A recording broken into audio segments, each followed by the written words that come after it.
Winston Churchill braces. Britons to their task.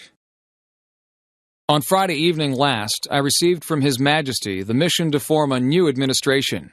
It was the evident will of Parliament and the nation that this should be conceived on the broadest possible basis, and that it should include all parties.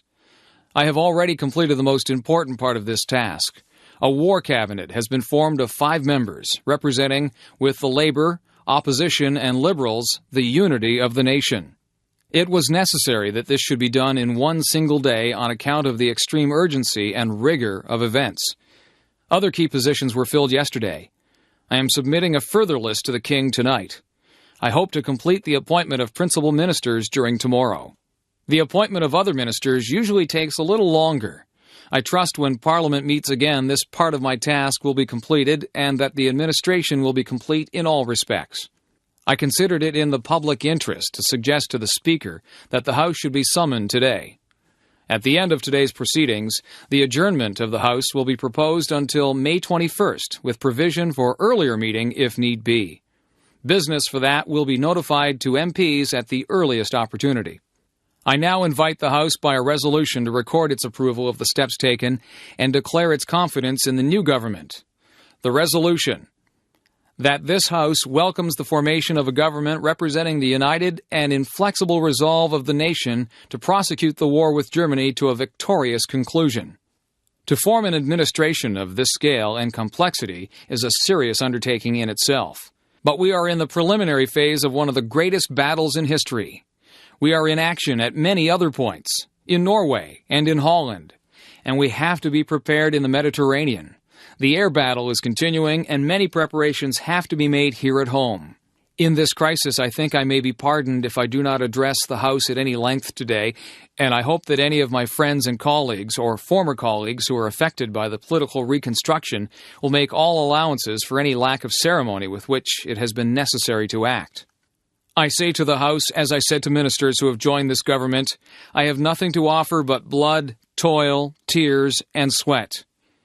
We have before us an ordeal of the most grievous kind. We have before us many, many months of struggle and suffering. You ask, what is our policy? I say it is to wage war by land, sea, and air. War with all our might and with all the strength God has given us, and to wage war against a monstrous tyranny never surpassed in the dark and lamentable catalogue of human crime. That is our policy. You ask, what is our aim? I can answer in one word. It is victory. Victory at all costs. Victory in spite of all terrors. Victory, however long and hard the road may be, for without victory there is no survival. Let that be realized. No survival for the British Empire. No survival for all that the British Empire has stood for. No survival for the urge, the impulse of the ages, that mankind shall move forward toward his goal. I take up my task in buoyancy and hope. I feel sure that our cause will not be suffered to fail among men. I feel entitled at this juncture, at this time, to claim the aid of all and to say, come then, let us go forward together with our united strength. Video designed by English7levels.com. Lou Gehrig, farewell speech. Fans, for the past 2 weeks you've been reading about a bad break I got. Yet today I consider myself the luckiest man on the face of the earth. I have been in ballparks for 17 years and have never received anything but kindness and encouragement from you fans. Look at these grand men. Which of you wouldn't consider it the highlight of his career just to associate with them for even one day? Sure, I'm lucky. Who wouldn't consider it an honor to have known Jacob Ruppert, also the builder of baseball's greatest empire, Ed Barrow, to have spent 6 years with that wonderful little fellow Miller Huggins, then to have spent the next 9 years with that outstanding leader, that smart student of psychology, the best manager in baseball today, Joe McCarthy. Sure, I'm lucky. When the New York Giants, a team you would give your right arm to beat, and vice versa, send you a gift, that's something. When everybody down to the groundskeepers, and those boys in white coats remember you with trophies, that's something. When you have a wonderful mother-in-law who takes sides with you and squabbles against her own daughter, that's something. When you have a father and mother who work all their lives so that you can have an education and build your body, it's a blessing. When you have a wife who has been a tower of strength and shown more courage than you dreamed existed, that's the finest I know. So I close in saying that I might have had a tough break, but I have an awful lot to live for. John F. Kennedy. Ich bin ein Berliner. 2,000 years ago, the proudest boast was Civis Romanus Sum. Today in the world of freedom, the proudest boast is Ich bin ein Berliner. There are many people in the world who really don't understand, or say they don't, what is the great issue between the free world and the communist world. Let them come to Berlin. There are some who say that communism is the wave of the future. Let them come to Berlin. And there are some who say in Europe and elsewhere we can work with the communists. Let them come to Berlin. And there are even a few who say that it's true that communism is an evil system, but it permits us to make economic progress. Let them come to Berlin. Freedom has many difficulties, and democracy is not perfect. But we have never had to put up a wall to keep our people in, to prevent them from leaving us. I want to say on behalf of my countrymen who live many miles away on the other side of the Atlantic, who are far distant from you, that they take the greatest pride that they have been able to share with you, even from a distance, the story of the last 18 years. I know of no town, no city that has been besieged for 18 years that still lives with the vitality and the force and the hope and the determination of the city of West Berlin. While the wall is the most obvious and vivid demonstration of the failures of the communist system, all the world can see we take no satisfaction in it, for it is, as your mayor has said, an offense not only against history, but an offense against humanity, separating families, dividing husbands and wives and brothers and sisters, and dividing a people who wish to be joined together. What is true of this city is true of Germany. Real, lasting peace in Europe can never be assured as long as 1 German out of 4 is denied the elementary right of free men, and that is to make a free choice. In 18 years of peace and good faith, this generation of Germans has earned the right to be free, including the right to unite their families and their nation in lasting peace with goodwill to all people. You live in a defended island of freedom, but your life is part of the main. So let me ask you as I close to lift your eyes beyond the dangers of today to the hopes of tomorrow, beyond the freedom merely of this city of Berlin and all your country of Germany, to the advance of freedom everywhere, beyond the wall to the day of peace with justice, beyond yourselves and ourselves to all mankind. Freedom is indivisible, and when one man is enslaved, who are free? When all are free, then we can look forward to that day when this city will be joined as one, and this country and this great continent of Europe, in a peaceful and hopeful globe. When that day finally comes, as it will, the people of West Berlin can take sober satisfaction in the fact that they were in the front lines for almost 2 decades. All free men, wherever they may live, are citizens of Berlin. And therefore, as a free man, I take pride in the words, Ich bin ein Berliner. Robert F. Kennedy, speech after assassination of Martin Luther King, Jr. I have bad news for you, for all of our fellow citizens, and people who love peace all over the world, and that is that Martin Luther King was shot and killed tonight. Martin Luther King dedicated his life to love and to justice for his fellow human beings, and he died because of that effort. In this difficult day, in this difficult time for the United States, it is perhaps well to ask what kind of a nation we are and what direction we want to move in. For those of you who are black, considering the evidence there evidently is that there were white people who were responsible, you can be filled with bitterness, with hatred, and a desire for revenge.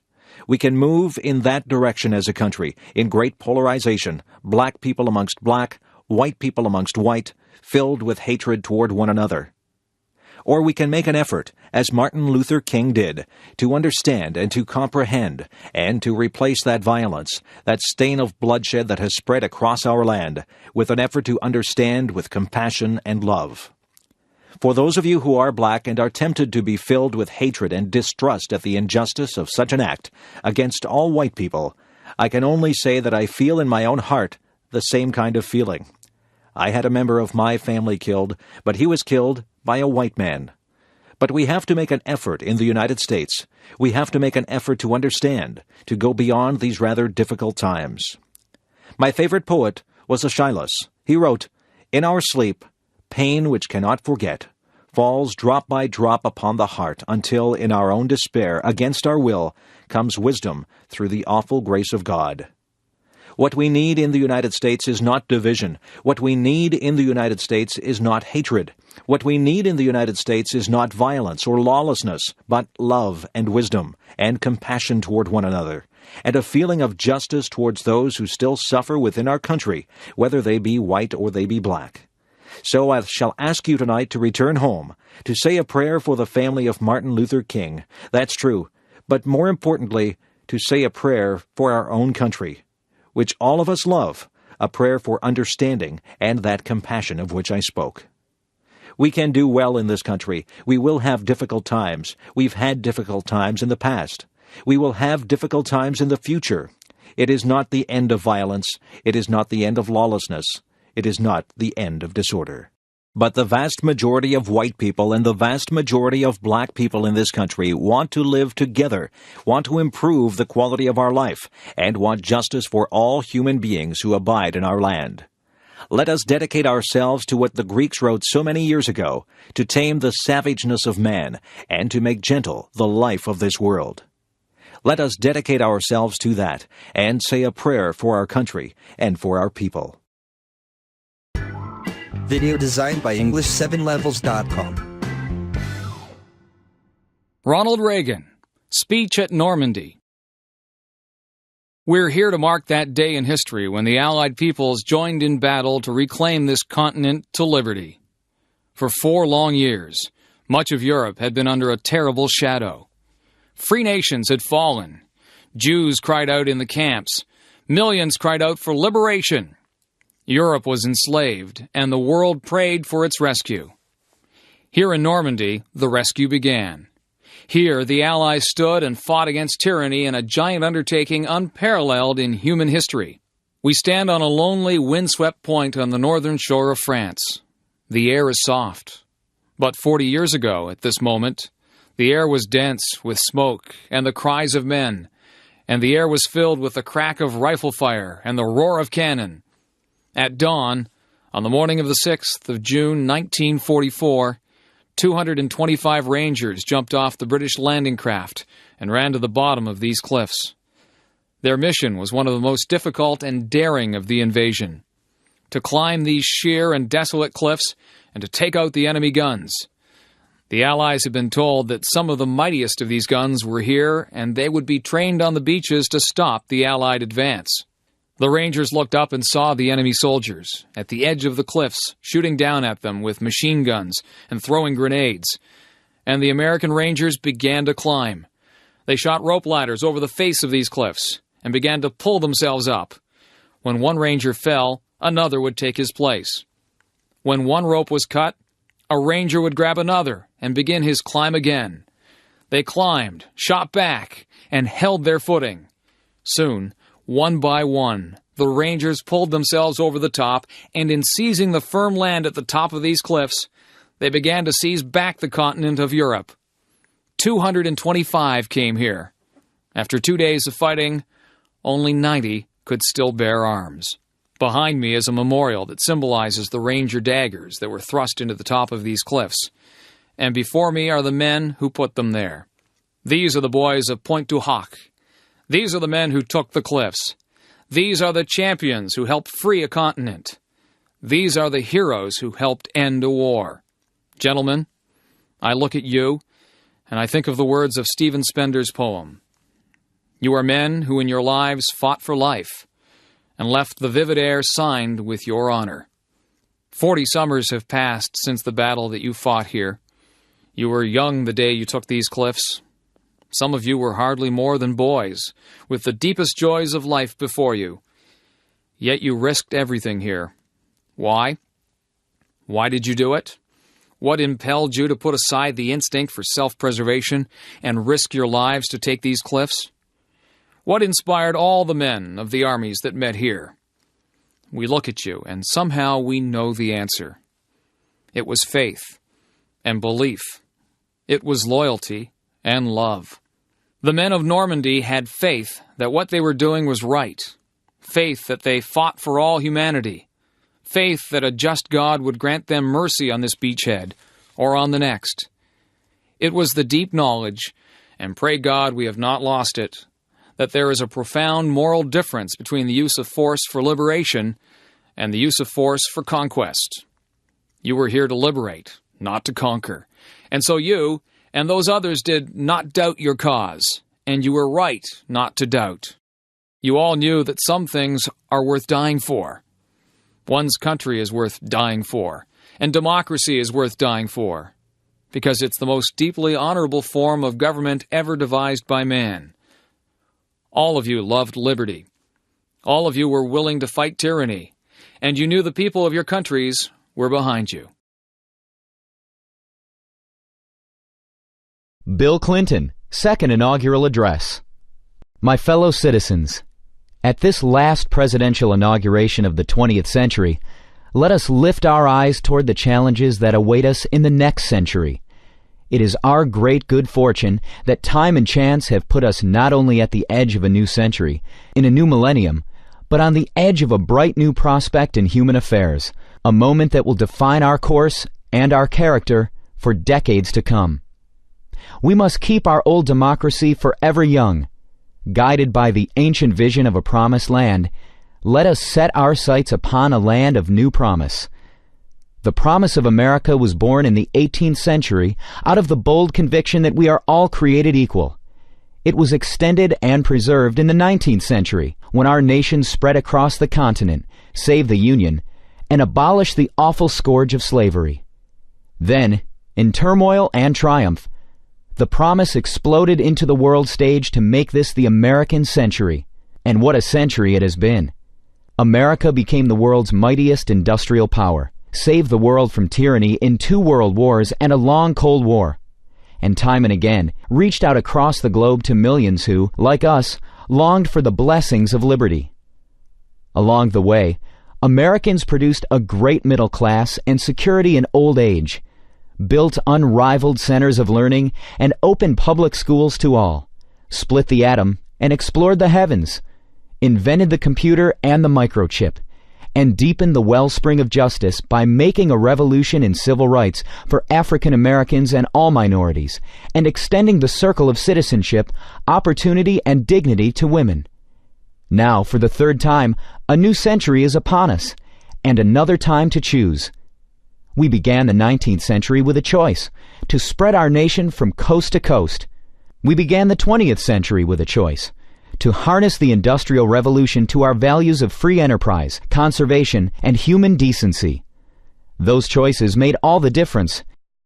At the dawn of the 21st century, a free people must now choose to shape the forces of the information age and the global society, to unleash the limitless potential of all our people, and yes, to form a more perfect union. When last we gathered, our march to this new future seemed less certain than it does today. We vowed then to set a clear course to renew our nation.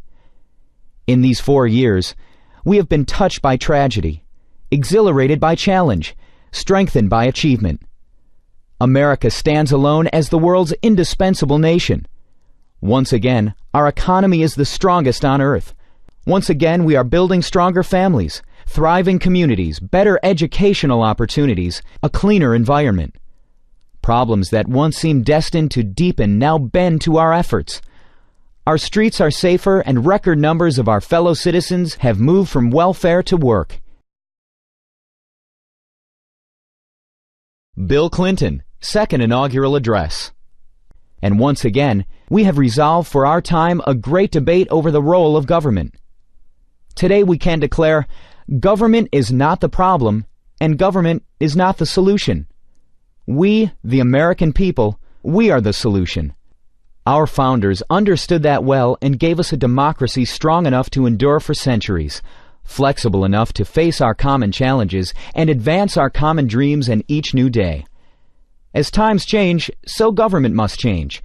We need a new government for a new century, humble enough not to try to solve our problems for us, but strong enough to give us the tools to solve our problems for ourselves. A government that is smaller, lives within its means, and does more with less. Yet where it can stand up for our values and interests in the world, and where it can give Americans the power to make a real difference in their everyday lives, government should do more, not less. The preeminent mission of our new government is to give all Americans an opportunity, not a guarantee, but a real opportunity to build better lives. Beyond that, my fellow citizens, the future is up to us. Our founders taught us that the preservation of our liberty and our union depends upon responsible citizenship. And we need a new sense of responsibility for a new century. There is work to do, work that government alone cannot do. Teaching children to read, hiring people off welfare rolls, coming out from behind locked doors and shuttered windows to help reclaim our streets from drugs and gangs and crime, taking time out of our own lives to serve others. Each and every one of us, in our own way, must assume personal responsibility, not only for ourselves and our families, but for our neighbors and our nation. Our greatest responsibility is to embrace a new spirit of community for a new century. For any one of us to succeed, we must succeed as one America. The challenge of our past remains the challenge of our future. Will we become one nation, one people, with one common destiny or not? Will we all come together or come apart? The divide of race has been America's constant curse, and each new wave of immigrants gives new targets to old prejudices. Prejudice and contempt, cloaked in the pretense of religious or political conviction, are no different. These forces have nearly destroyed our nation in the past. They plague us still. They fuel the fanaticism of terror, and they torment the lives of millions in fractured nations all around the world. These obsessions cripple both those who hate and, of course, those who are hated, robbing both of what they might become. We cannot, we will not succumb to the dark impulses that lurk in the far regions of the soul everywhere. We shall overcome them, and we shall replace them with the generous spirit of a people who feel at home with one another. Our rich texture of racial, religious, and political diversity will be a godsend in the 21st century. Great rewards will come to those who can live together, learn together, work together, forge new ties that bind together. Bill Clinton, Second Inaugural Address. As this new era approaches, we can already see its broad outlines. 10 years ago, the Internet was the mystical province of physicists. Today, it is a commonplace encyclopedia for millions of school children. Scientists now are decoding the blueprint of human life. Cures for our most feared illnesses seem close at hand. The world is no longer divided into two hostile camps. Instead, now we are building bonds with nations that once were our adversaries. Growing connections of commerce and culture give us a chance to lift the fortunes and spirits of people the world over. And for the very first time in all of history, more people on this planet live under democracy than dictatorship. My fellow Americans, as we look back at this remarkable century, we may ask, can we hope not just to follow, but even to surpass the achievements of the 20th century in America and to avoid the awful bloodshed that stained its legacy? To that question, every American here and every American in our land today must answer a resounding yes. This is the heart of our task.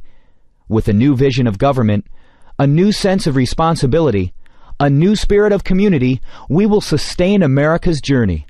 The promise we sought in a new land, we will find again in a land of new promise.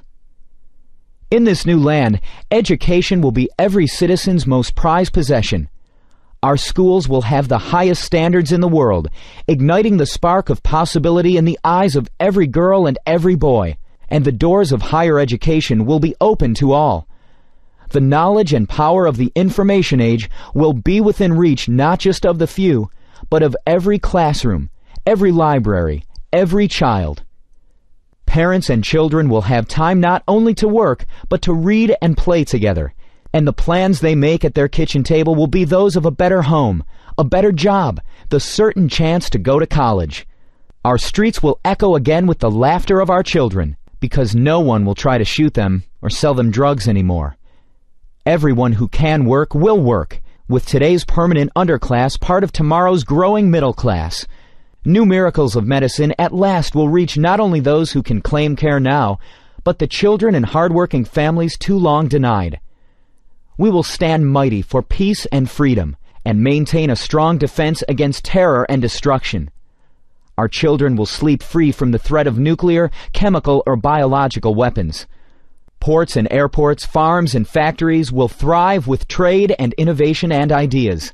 And the world's greatest democracy will lead a whole world of democracies. Our land of new promise will be a nation that meets its obligations, a nation that balances its budget, but never loses the balance of its values. A nation where our grandparents have secure retirement and health care, and their grandchildren know we have made the reforms necessary to sustain those benefits for their time. A nation that fortifies the world's most productive economy, even as it protects the great natural bounty of our water, air, and majestic land. Bill Clinton, Second Inaugural Address. And in this land of new promise, we will have reformed our politics so that the voice of the people will always speak louder than the din of narrow interests, regaining the participation and deserving the trust of all Americans. Fellow citizens, let us build that America, a nation ever moving forward toward realizing the full potential of all its citizens. Prosperity and power. Yes, they are important, and we must maintain them. But let us never forget, the greatest progress we have made, and the greatest progress we have yet to make, is in the human heart. In the end, all the world's wealth and 1,000 armies are no match for the strength and decency of the human spirit.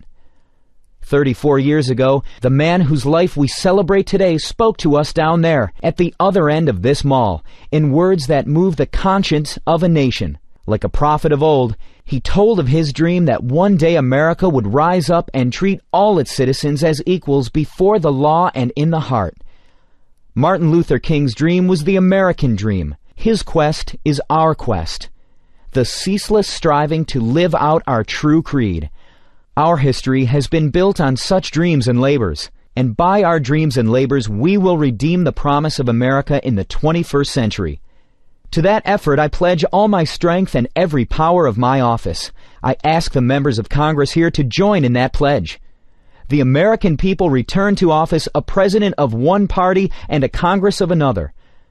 Surely they did not do this to advance the politics of petty bickering and extreme partisanship they plainly deplore. No, they call on us instead to be repairers of the breach and to move on with America's mission. America demands and deserves big things from us, and nothing big ever came from being small. Let us remember the timeless wisdom of Cardinal Bernardin when facing the end of his own life. He said, "It is wrong to waste the precious gift of time on acrimony and division." Fellow citizens, we must not waste the precious gift of this time, for all of us are on that same journey of our lives, and our journey too will come to an end. But the journey of our America must go on.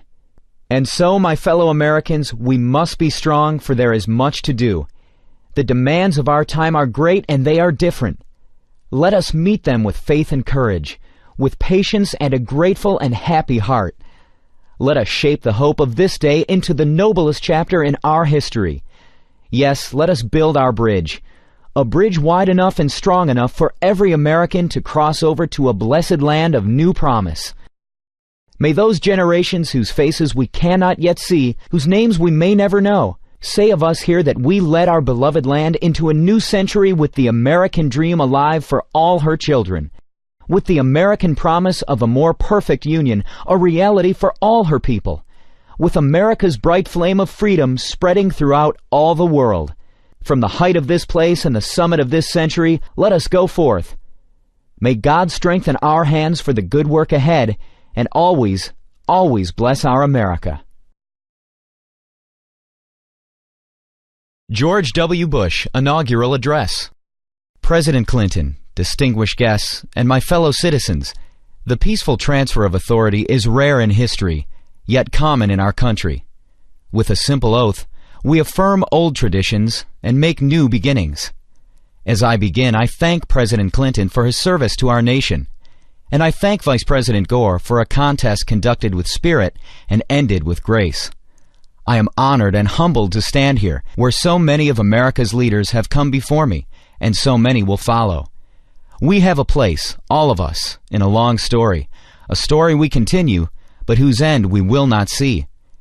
It is the story of a new world that became a friend and liberator of the old, a story of a slave-holding society that became a servant of freedom, the story of a power that went into the world to protect but not possess, to defend but not to conquer. It is the American story, a story of flawed and fallible people united across the generations by grand and enduring ideals. The grandest of these ideals is an unfolding American promise that everyone belongs, that everyone deserves a chance, that no insignificant person was ever born. Americans are called to enact this promise in our lives and in our laws, and though our nation has sometimes halted and sometimes delayed, we must follow no other course. Through much of the last century, America's faith in freedom and democracy was a rock in a raging sea. Now it is a seed upon the wind, taking root in many nations. Our democratic faith is more than the creed of our country. It is the inborn hope of our humanity, an ideal we carry but do not own, a trust we bear and pass along. And even after nearly 225 years, we have a long way yet to travel. While many of our citizens prosper, others doubt the promise, even the justice of our own country. The ambitions of some Americans are limited by failing schools and hidden prejudice and the circumstances of their birth. And sometimes our differences run so deep, it seems we share a continent, but not a country. We do not accept this, and we will not allow it. Our unity, our union, is the serious work of leaders and citizens in every generation. And this is my solemn pledge. I will work to build a single nation of justice and opportunity. I know this is in our reach because we are guided by a power larger than ourselves who creates us equal in His image. And we are confident in principles that unite and lead us onward. America has never been united by blood or birth or soil. We are bound by ideals that move us beyond our backgrounds, lift us above our interests, and teach us what it means to be citizens. Every child must be taught these principles. Every citizen must uphold them. And every immigrant, by embracing these ideals, makes our country more, not less, American. Today, we affirm a new commitment to live out our nation's promise through civility, courage, compassion, and character. America, at its best, matches a commitment to principle with a concern for civility. A civil society demands from each of us goodwill and respect, fair dealing and forgiveness. Some seem to believe that our politics can afford to be petty because, in a time of peace, the stakes of our debates appear small. Video designed by English7levels.com. George W. Bush Inaugural Address. But the stakes for America are never small. If our country does not lead the cause of freedom, it will not be led. If we do not turn the hearts of children toward knowledge and character, we will lose their gifts and undermine their idealism. If we permit our economy to drift and decline, the vulnerable will suffer most. We must live up to the calling we share. Civility is not a tactic or a sentiment. It is the determined choice of trust over cynicism, of community over chaos. And this commitment, if we keep it, is a way to shared accomplishment. America, at its best, is also courageous. Our national courage has been clear in times of depression and war, when defending common dangers defined our common good. Now we must choose if the example of our fathers and mothers will inspire us or condemn us. We must show courage in a time of blessing by confronting problems instead of passing them on to future generations. Together, we will reclaim America's schools, before ignorance and apathy claim more young lives. We will reform Social Security and Medicare, sparing our children from struggles we have the power to prevent. And we will reduce taxes, to recover the momentum of our economy and reward the effort and enterprise of working Americans. We will build our defenses beyond challenge, lest weakness invite challenge. We will confront weapons of mass destruction so that a new century is spared new horrors. The enemies of liberty in our country should make no mistake. America remains engaged in the world by history and by choice, shaping a balance of power that favors freedom. We will defend our allies and our interests. We will show purpose without arrogance. We will meet aggression and bad faith with resolve and strength. And to all nations, we will speak for the values that gave our nation birth. America at its best is compassionate. In the quiet of American conscience, we know that deep, persistent poverty is unworthy of our nation's promise. And whatever our views of its cause, we can agree that children at risk are not at fault. Abandonment and abuse are not acts of God. They are failures of love. And the proliferation of prisons, however necessary, is no substitute for hope and order in our souls. Where there is suffering, there is duty. Americans in need are not strangers. They are citizens, not problems, but priorities. And all of us are diminished when any are hopeless. Government has great responsibilities for public safety and public health, for civil rights and common schools. Yet compassion is the work of a nation, not just a government. And some needs and hurts are so deep, they will only respond to a mentor's touch or a pastor's prayer. Church and charity, synagogue and mosque lend our communities their humanity, and they will have an honored place in our plans and in our laws. Many in our country do not know the pain of poverty, but we can listen to those who do. And I can pledge our nation to a goal. When we see that wounded traveler on the road to Jericho, we will not pass to the other side. George W. Bush Inaugural Address. America at its best is a place where personal responsibility is valued and expected. Encouraging responsibility is not a search for scapegoats. It is a call to conscience. And though it requires sacrifice, it brings a deeper fulfillment. We find the fullness of life not only in options but in commitments, and we find that children and community are the commitments that set us free. Our public interest depends on private character, on civic duty and family bonds and basic fairness, on uncounted, unhonored acts of decency which give direction to our freedom. Sometimes in life we are called to do great things, but as a saint of our times has said, every day we are called to do small things with great love. The most important tasks of a democracy are done by everyone. I will live and lead by these principles, to advance my convictions with civility, to pursue the public interest with courage, to speak for greater justice and compassion, to call for responsibility, and try to live it as well. In all these ways, I will bring the values of our history to the care of our times. What you do is as important as anything government does. I ask you to seek a common good beyond your comfort, to defend needed reforms against easy attacks, to serve your nation beginning with your neighbor. I ask you to be citizens. Citizens, not spectators. Citizens, not subjects. Responsible citizens, building communities of service and a nation of character. Americans are generous and strong and decent, not because we believe in ourselves, but because we hold beliefs beyond ourselves. When this spirit of citizenship is missing, no government program can replace it. When this spirit is present, no wrong can stand against it. After the Declaration of Independence was signed, Virginia statesman John Page wrote to Thomas Jefferson, "We know the race is not to the swift nor the battle to the strong. Do you not think an angel rides in the whirlwind and directs this storm?" Much time has passed since Jefferson arrived for his inauguration. The years and changes accumulate. But the themes of this day he would know: our nation's grand story of courage and its simple dream of dignity. We are not this story's author, who fills time and eternity with his purpose. Yet his purpose is achieved in our duty, and our duty is fulfilled in service to one another. Never tiring, never yielding, never finishing. We renew that purpose today, to make our country more just and generous, to affirm the dignity of our lives and every life. This work continues. This story goes on, and an angel still rides in the whirlwind and directs this storm. God bless you all. and God bless America. Takako Doi. The underpinnings of our lives is hope. If we have the smallest margin of hope, we can continue to exist. I believe what is sought from politics is to expand that hope even by the smallest margin. When we think of it, however, it seems politics has cast a shadow over people's hopes.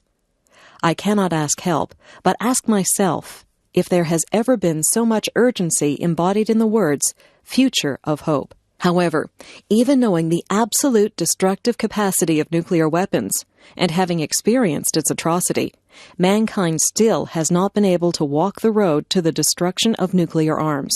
To the contrary, some countries see the retention of nuclear arms as the symbol of a national power. In the 21st century, we are going to gain richness with science and technology. Or will humanity be subjugated to science and technology? We will be faced with the choice of one or the other. I believe the advances of telecommunication technology will present us with similar choices in the future.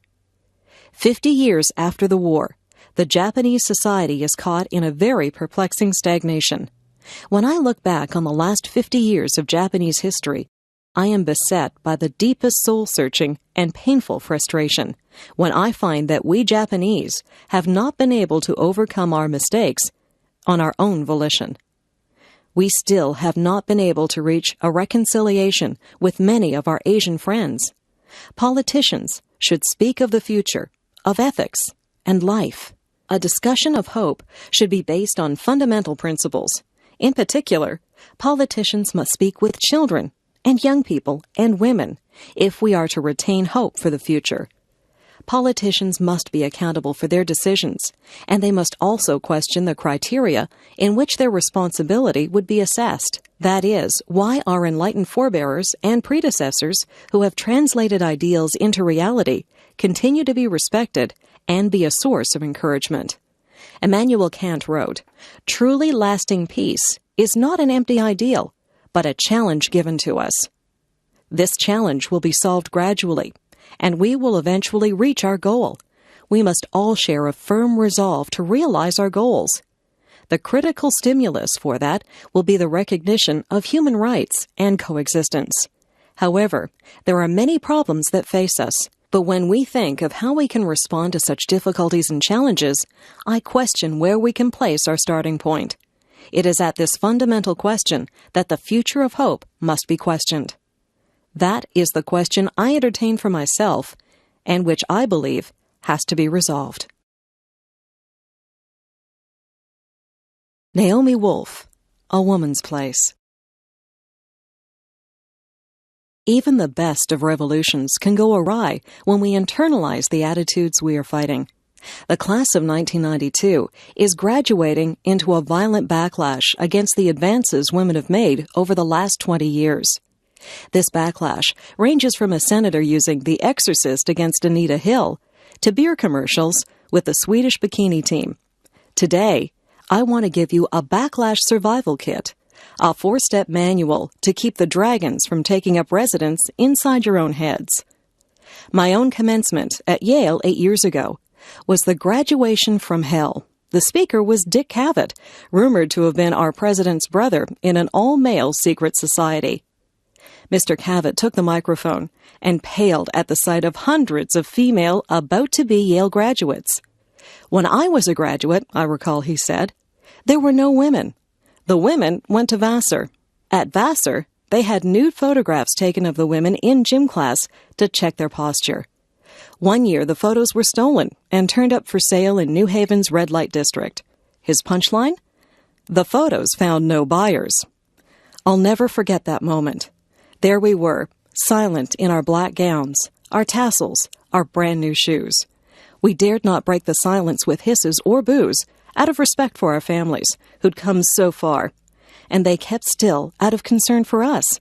Consciously or not, Mr. Cavett was using the beauty myth aspect of the backlash.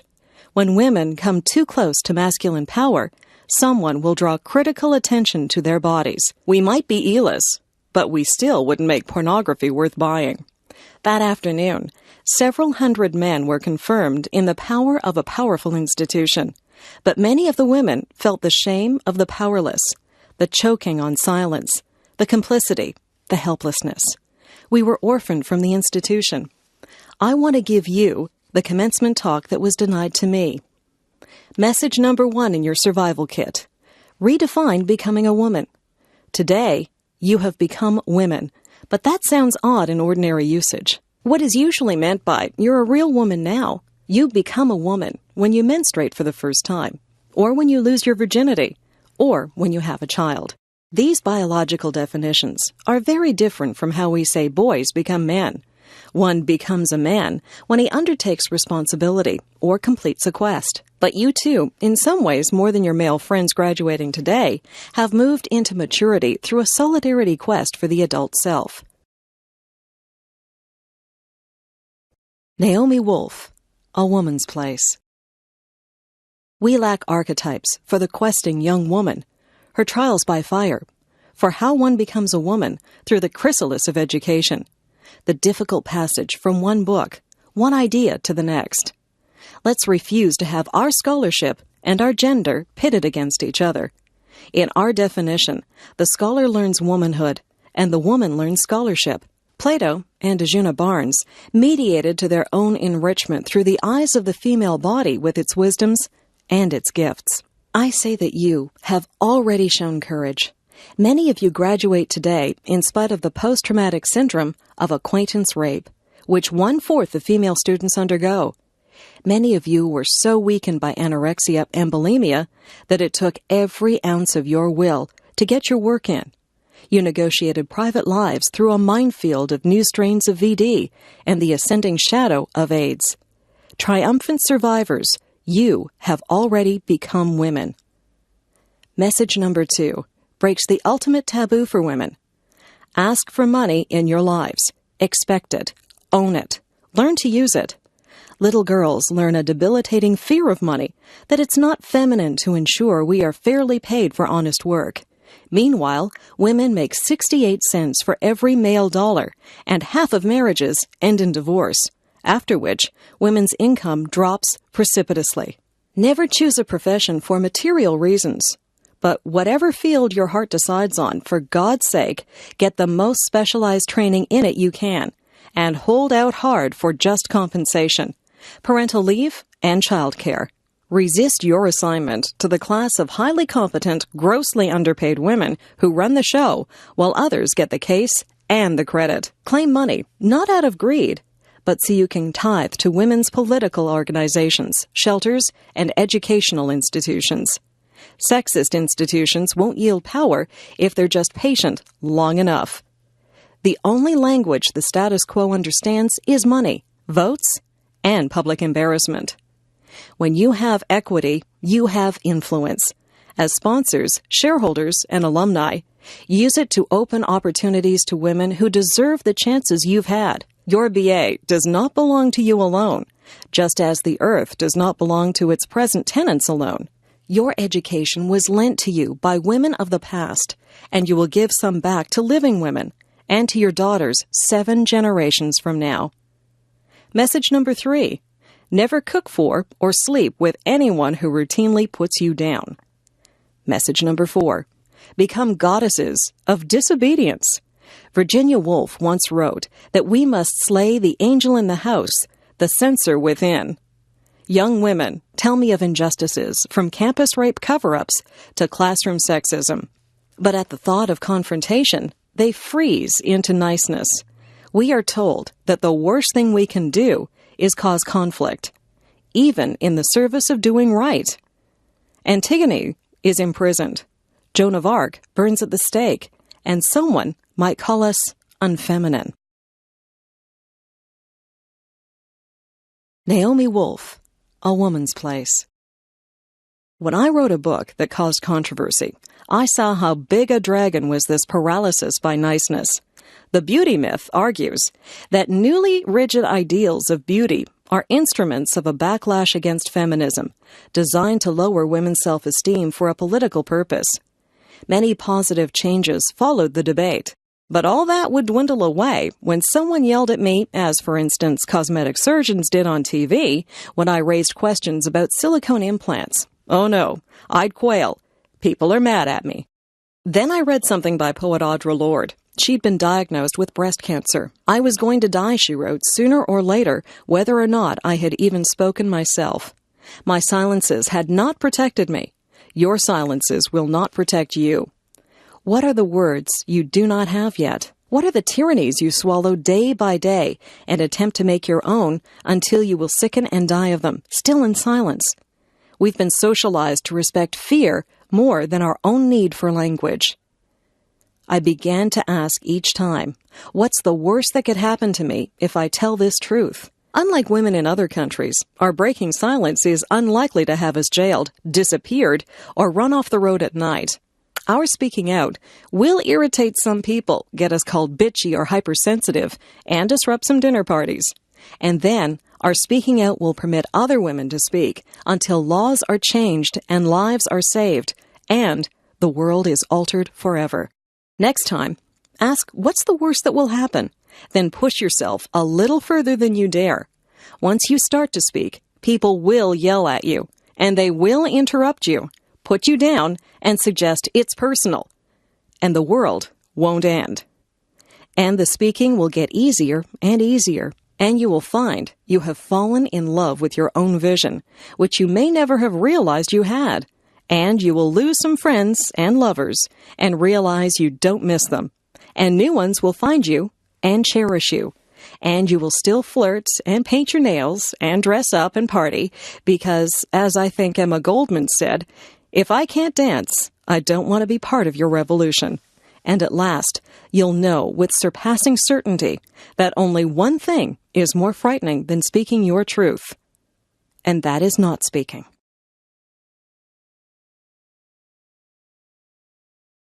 Diana, Princess of Wales. Ladies and gentlemen, I must begin by saying how warmly I welcome this conference on landmines convened by the Mines Advisory Group and the Landmine Survivors Network. It is so welcome because the world is too little aware of the waste of life, limb, and land which anti-personnel landmines are causing among some of the poorest people on Earth. Indeed, until my journey to Angola early this year, on which I'm going to speak this morning, I was largely unaware of it too. For the mine is a stealthy killer. Long after conflict is ended, its innocent victims die or are wounded singly in countries of which we hear little. Their lonely fate is never reported. The world, with its many other preoccupations, remains largely unmoved by a death roll of something like 800 people every month, many of them women and children.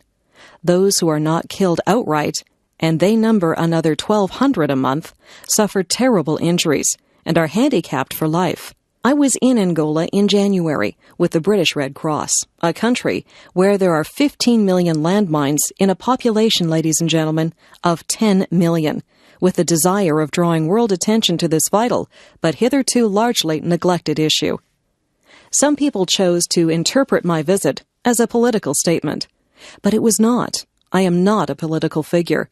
As I said at the time, and I'd like to reiterate now, my interests are humanitarian.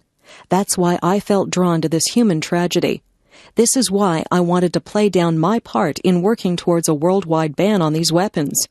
During my days in Angola, I saw at first hand 3 aspects of this scourge. In the hospitals of Luanda, the capital, and Huambo. Scene of bitter fighting not long ago. I visited some of the mine victims who had survived and saw their injuries. I'm not going to describe them because, in my experience, it turns too many people away from the subject. Suffice to say that when you look at the mangled bodies, some of them children caught by these mines, you marvel at their survival. What is so cruel about these injuries is that they are mostly invariably suffered where medical resources are scarce. I observed for myself some of the obstacles to improving medical care in most of these hospitals. Often, there's a chronic shortage of medicine, of painkillers, even of anesthetics. Surgeons constantly engaged in amputating shattered limbs never have all the facilities we would expect to see here. so the human pain that is to be borne is often beyond imagining. This emergency medical care, moreover, is only the first step back to a sort of life. For those whose living is the land, loss of an arm or leg is an overwhelming handicap which lasts for life. I saw the fine work being done by the Red Cross and other agencies to replace lost limbs. But making prosthesis is a costly as well as complicated business. For example, a young child will need several different fittings as it grows older. Sometimes the severity of the injury makes the fitting of an artificial limb impossible. There are never enough resources to replace all the limbs that are lost. Diana, Princess of Wales. As the Red Cross have expressed it, each victim who survives will incur lifetime expenses for surgery and prosthetic care totaling between $2,000 and $3,000. That is an intolerable load for a handicapped person in a poor country. That is something to which the world should urgently turn its conscience. In Angola, 1 in every 334 members of the population is an amputee. Angola has the highest rate of amputees in the world. How can countries which manufacture and trade in these weapons square their conscience with such human devastation?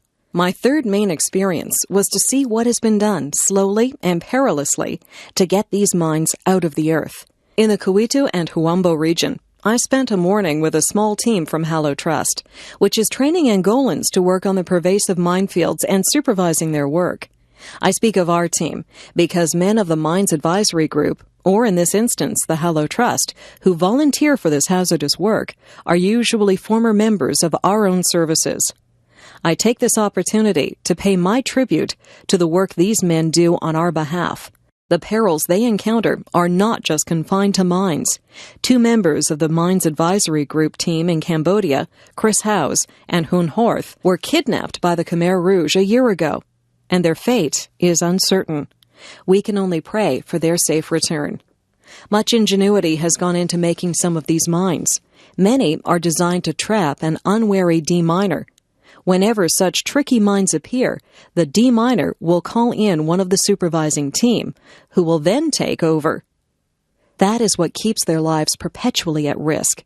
It might be less hazardous, I reflect, after my visit to Angola, if some of the technical skills used in making mines had been applied to better methods of removing them.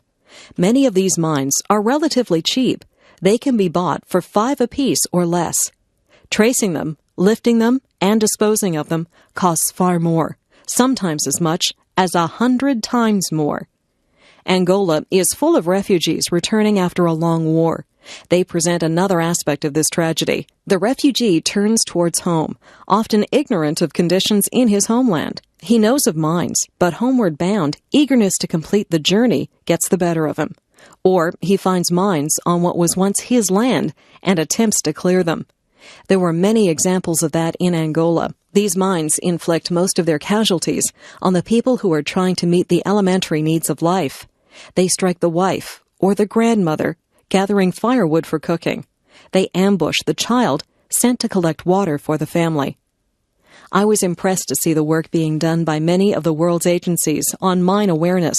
If children can be taught at school, if adults can be helped to learn what to do and what not to do in regions that have been mined, then lives can be saved and injuries reduced. Video designed by English7levels.com. Diana, Princess of Wales. There are said to be around 110 million mines lurking somewhere in the world, and over a third of them are to be found in Africa. Angola is probably more heavily mined than anywhere else because the war went on for such a long time, and it invaded so much of the country. So that country is going to be infested with mines and will suffer many more victims. And this brings me to one of the main conclusions I reached after this experience. Even if the world decided tomorrow to ban these weapons, this terrible legacy of mines already in the earth would continue to plague the poor nations of the globe. The evil that men do lives after them. And so, it seems to me, there rests a certain obligation upon the rest of us. One of my objectives in visiting Angola was to forward the cause of those, like the Red Cross, striving in the name of humanity to secure an international ban on these weapons. Since then, we are glad to see some real progress has been made. There are signs of a change of heart, at least in some parts of the world. For that, we should be cautiously grateful. If an international ban on landmines can be secured, it means, looking far ahead, that the world may be a safer place for this generation's grandchildren. But for this generation, in much of the developing world, there will be no relief, no relaxation. The toll of deaths and injuries caused by mines already there will continue. This tracing and lifting of mines, as I saw in Angola, is a desperately slow business. So in my mind, a central question remains. Should we not do more to quicken the deminers' work, to help the injured back to some sort of life, to further our own contribution to aid and development? The country is enriched by the work done by its overseas agencies and non-governmental organizations who work to help people in Africa and Asia to improve the quality of their lives. Yet mines cast a constant shadow over so much of this work. Resettlement of refugees is made more hazardous. Good land is put out of bounds. Recovery from war is delayed. Aid workers themselves are put at risk.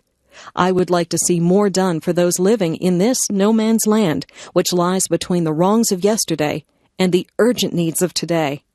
I think we owe it. I also think it would be of benefit to us as well as to them. The more expeditiously we can end this plague on earth caused by the landmine, the more readily we can set about the constructive tasks to which so many give their hand in the cause of humanity. Margaret Thatcher. Europe is not the creation of the Treaty of Rome, nor is the European idea the property of any group or institution. We British are as much heirs to the legacy of European culture as any other nation. Our links to the rest of Europe, the continent of Europe, have been the dominant factor in our history. For 300 years, we were part of the Roman Empire, and our maps still trace the straight lines of the roads the Romans built. Our ancestors, Celts, Saxons, and Danes, came from the continent. Our nation was, in that favorite community word, restructured under Norman and Angevin rule in the 11th and 12th centuries. This year we celebrate the 300th anniversary of the glorious revolution in which the British crown passed to Prince William of Orange and Queen Mary. We visit the great churches and cathedrals of Britain, read our literature, and listen to our language. All bear witness to the cultural riches which we have drawn from Europe and other Europeans from us. We in Britain are rightly proud of the way in which, since Magna Carta in 1215, we have pioneered and developed representative institutions to stand as bastions of freedom. And proud, too, of the way in which, for centuries, Britain was home for people from the rest of Europe who sought sanctuary from tyranny. But we know that without the European legacy of political ideas, we could not have achieved as much as we did. From classical and medieval thought, we have borrowed that concept of the rule of law which marks out a civilized society from barbarism. And on that idea of Christendom, for long synonymous with Europe, with its recognition of the unique and spiritual nature of the individual, we still base our belief in personal liberty and other human rights. Too often, the history of Europe is described as a series of interminable wars and quarrels. Yet from our perspective today, surely what strikes us most is our common experience. For instance, the story of how Europeans explored and colonized, and yes, without apology, civilized much of the world, is an extraordinary tale of talent, skill, and courage.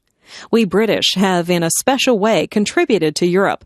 Over the centuries, we have fought to prevent Europe from falling under the dominance of a single power. We have fought and we have died for her freedom.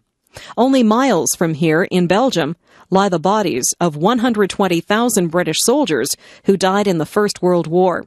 Had it not been for that willingness to fight and to die, Europe would have been united long before now, but not in liberty, not in justice. It was British support to resistance movements throughout the last war that helped to keep alive the flame of liberty in so many countries until the day of liberation. Margaret Thatcher. All these things alone are proof of our commitment to Europe's future.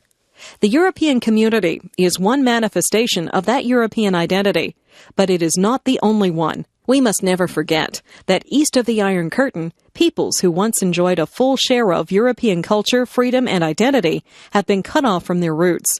We shall always look on Warsaw, Prague, and Budapest as great European cities. Nor shall we forget that European values have helped to make the United States of America into the valiant defender of freedom that she has become.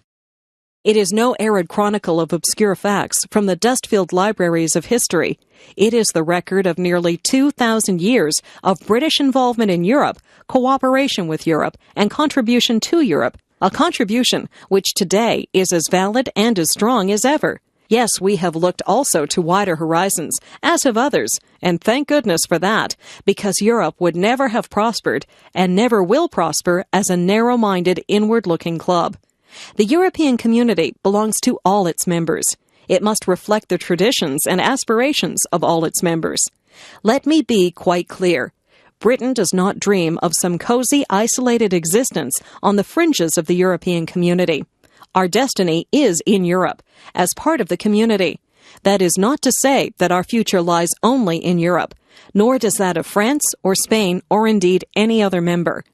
The community is not an end in itself, nor is it an institutional device to be constantly modified according to the dictates of some abstract intellectual concept, nor must it be ossified by endless regulation.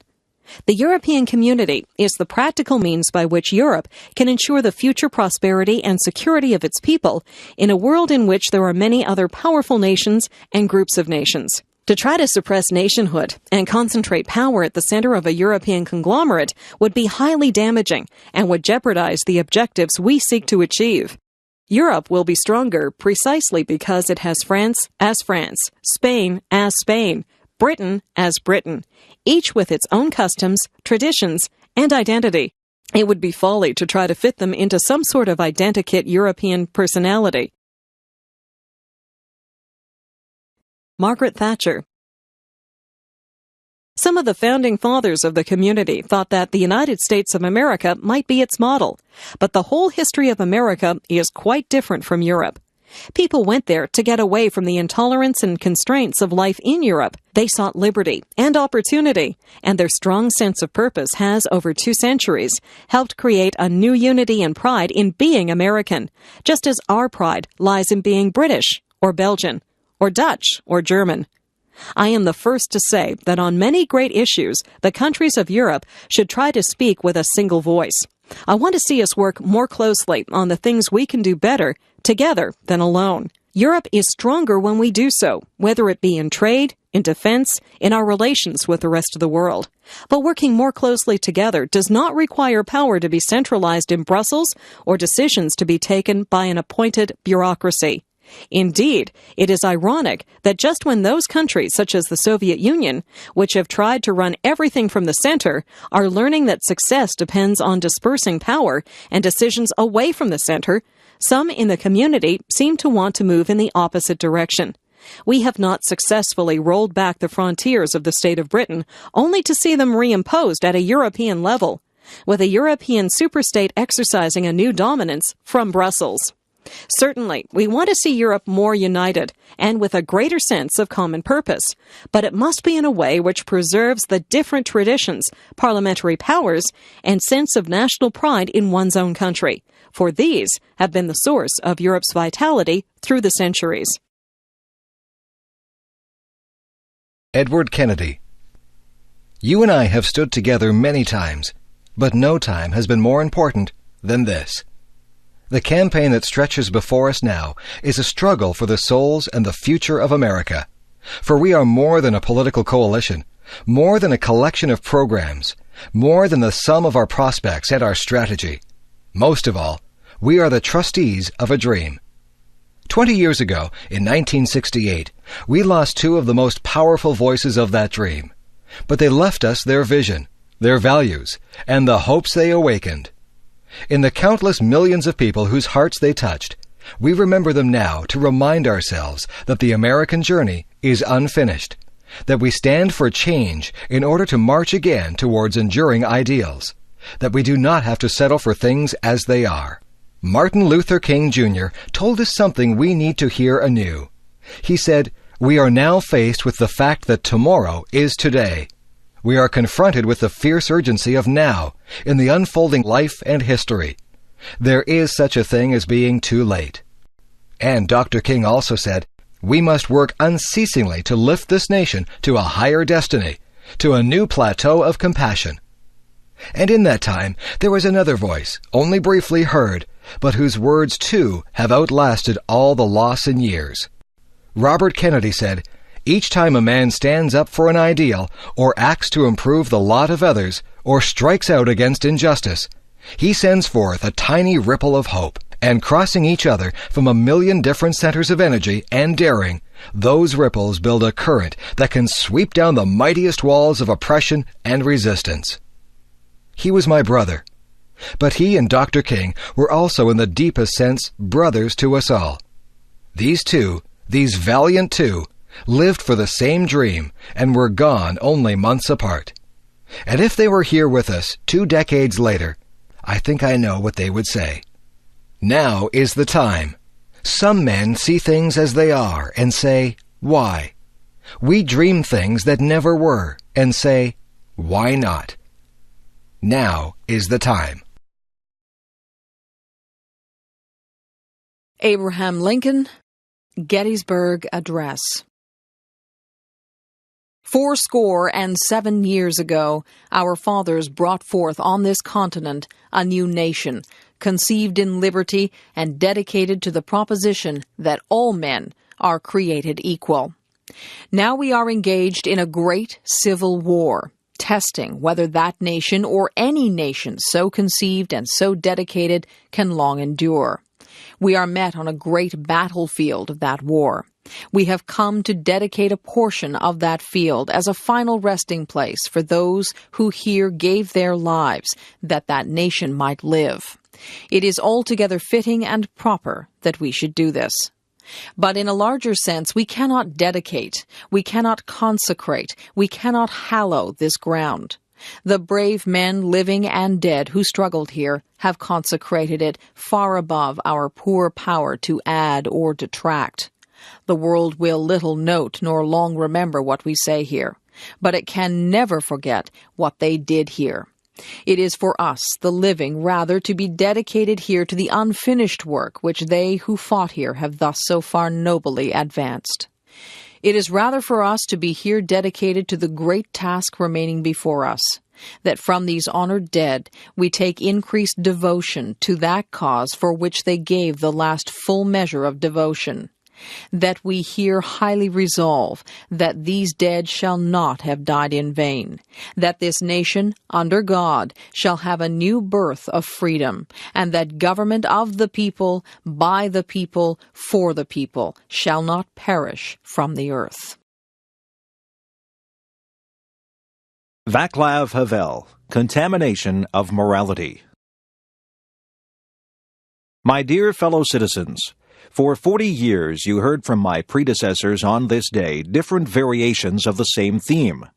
How our country flourished, how many million tons of steel we produced, how happy we all were, how we trusted our government, and what bright perspectives were unfolding in front of us. I assume you did not propose me for this office so that I too would lie to you. Our country is not flourishing. The enormous creative and spiritual potential of our nation is not being used sensibly. Entire branches of industry are producing goods which are of no interest to anyone, while we are lacking the things we need. A state which calls itself a worker state humiliates and exploits workers. Our obsolete economy is wasting the little energy we have available. A country that once could be proud of the educational level of its citizens spends so little on education that it ranks today as 72nd in the world. We have polluted our soil, our rivers and forests, bequeathed to us by our ancestors, and we have today the most contaminated environment in Europe. Adult people in our country die earlier than in most other European countries. But all this is still not the main problem. The worst thing is that we live in a contaminated moral environment. We fell morally ill because we became used to saying something different from what we thought. We learned not to believe in anything, to ignore each other, to care only about ourselves. Concepts such as love, friendship, compassion, humility, or forgiveness lost their depth and dimensions. And for many of us, they represented only psychological peculiarities, or they resembled some gone-astray greetings from ancient times, a little ridiculous in the era of computers and spaceships. Only a few of us were able to cry out loud that the powers that be should not be all-powerful, and that special farms, which produce ecologically pure and top-quality food just for them, should send their produce to schools, children's homes, and hospitals if our agriculture was unable to offer them to all. The previous regime, armed with its arrogant and intolerant ideology, reduced man to a force of production and nature to a tool of production. In this, it attacked both their very substance and their mutual relationship. It reduced gifted and autonomous people, skillfully working in their own country, to nuts and bolts of some monstrously huge, noisy, and stinking machine, whose real meaning is not clear to anyone. It cannot do more than slowly but inexorably wear down itself and all its nuts and bolts. When I talk about contaminated moral atmosphere, I am not talking just about the gentlemen who eat organic vegetables and do not look out of the plane windows. I am talking about all of us. We had all become used to the totalitarian system and accepted it as unchangeable fact, and thus helped to perpetuate it. In other words, we are all, though naturally to differing extents, responsible for the operation of the totalitarian machinery. None of us is just its victim. We are also all its co-creators. Václav Havel, Contamination of Morality. Why do I say this? It would be very unreasonable to understand the sad legacy of the last 40 years as something alien, which some distant relative bequeathed us. On the contrary, we have to accept this legacy as a sin we committed against ourselves. If we accept it as such, we will understand that it is up to us all, and up to us only, to do something about it. We cannot blame the previous rulers for everything, not only because it would be untrue, but also because it could blunt the duty that each of us faces today, namely, the obligation to act independently, freely, reasonably, and quickly. Let us not be mistaken. The best government in the world, the best parliament, and the best president cannot achieve much on their own. And it would also be wrong to expect a general remedy from them only. Freedom and democracy include participation, and therefore responsibility from us all. If we realize this, then all the horrors that the new Czechoslovak democracy inherited will cease to appear so terrible. If we realize this, hope will return to our hearts. In the effort to rectify matters of common concern, we have something to lean on. The recent period, and in particular, the last 6 weeks of our peaceful revolution, has shown the enormous human, moral, and spiritual potential and civic culture that slumbered in our society under the enforced mask of apathy.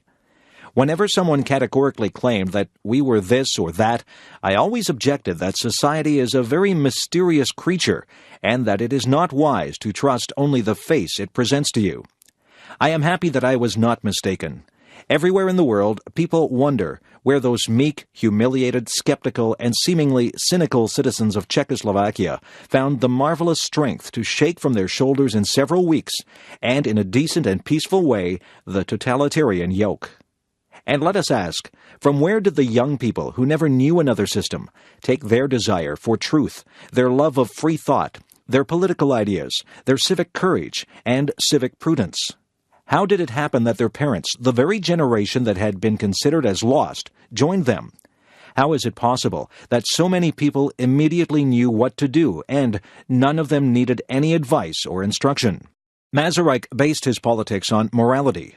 Let us try in a new time and in a new way to restore this concept of politics.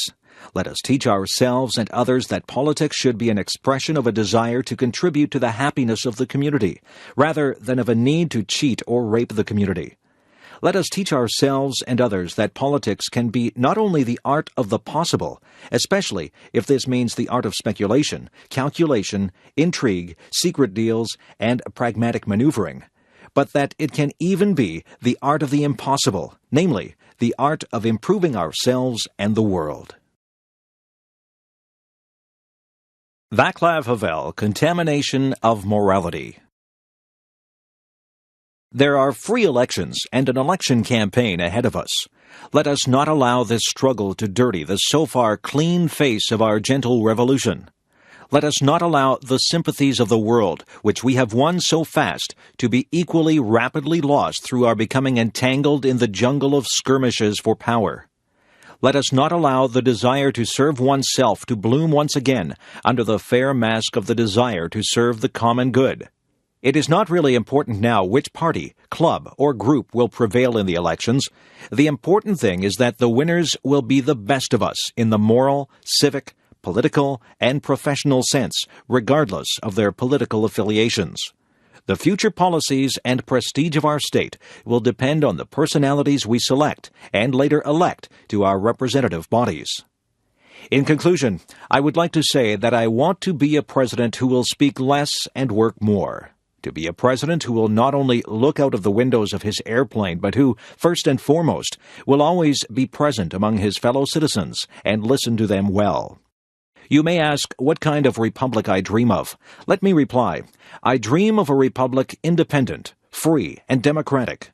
Of a republic economically prosperous and yet socially just. In short, of a humane republic, which serves the individual, and which therefore holds the hope that the individual will serve it in turn.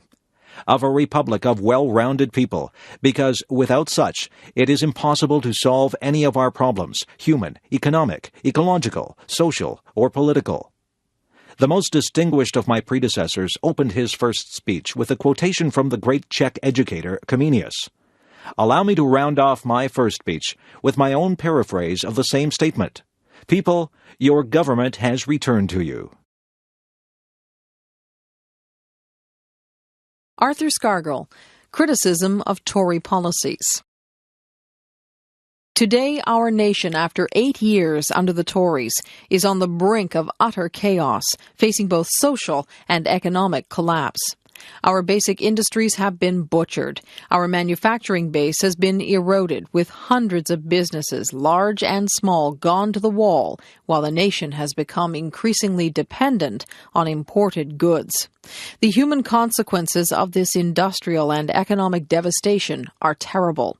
Over 8 million people struggle for survival on or below the poverty line, and 4.5 million people are unemployed. Thousands of families are homeless. The number of homeless families in Britain has doubled since 1978, while the enforced repossession of homes is at an all-time record because so many can no longer manage to maintain mortgage payments. Even more people, meanwhile, try to cope as best they can in derelict, often dangerous dwellings.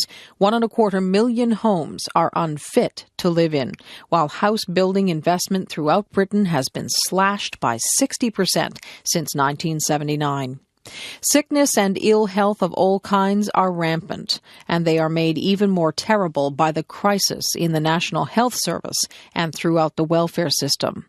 The Tories have been utterly ruthless in their butchery of health and welfare provisions. The NHS, once the pride of our nation, has been reduced to a critical condition through hospital closures, medical staff cutbacks, the lack and withdrawal of resources and vital equipment, and the privatization of key services.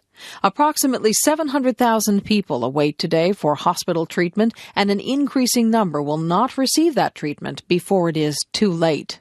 Thousands of people who are suffering from serious, often fatal diseases are being turned away through lack of hospital beds and staff.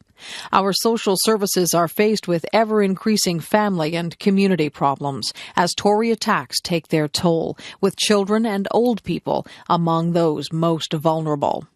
Our education system is also in chaos as students and teachers struggle against yet more cutbacks, fewer resources, and for our youngsters it must seem often a pointless exercise, with jobs, training, and access to higher education becoming more and more difficult to attain.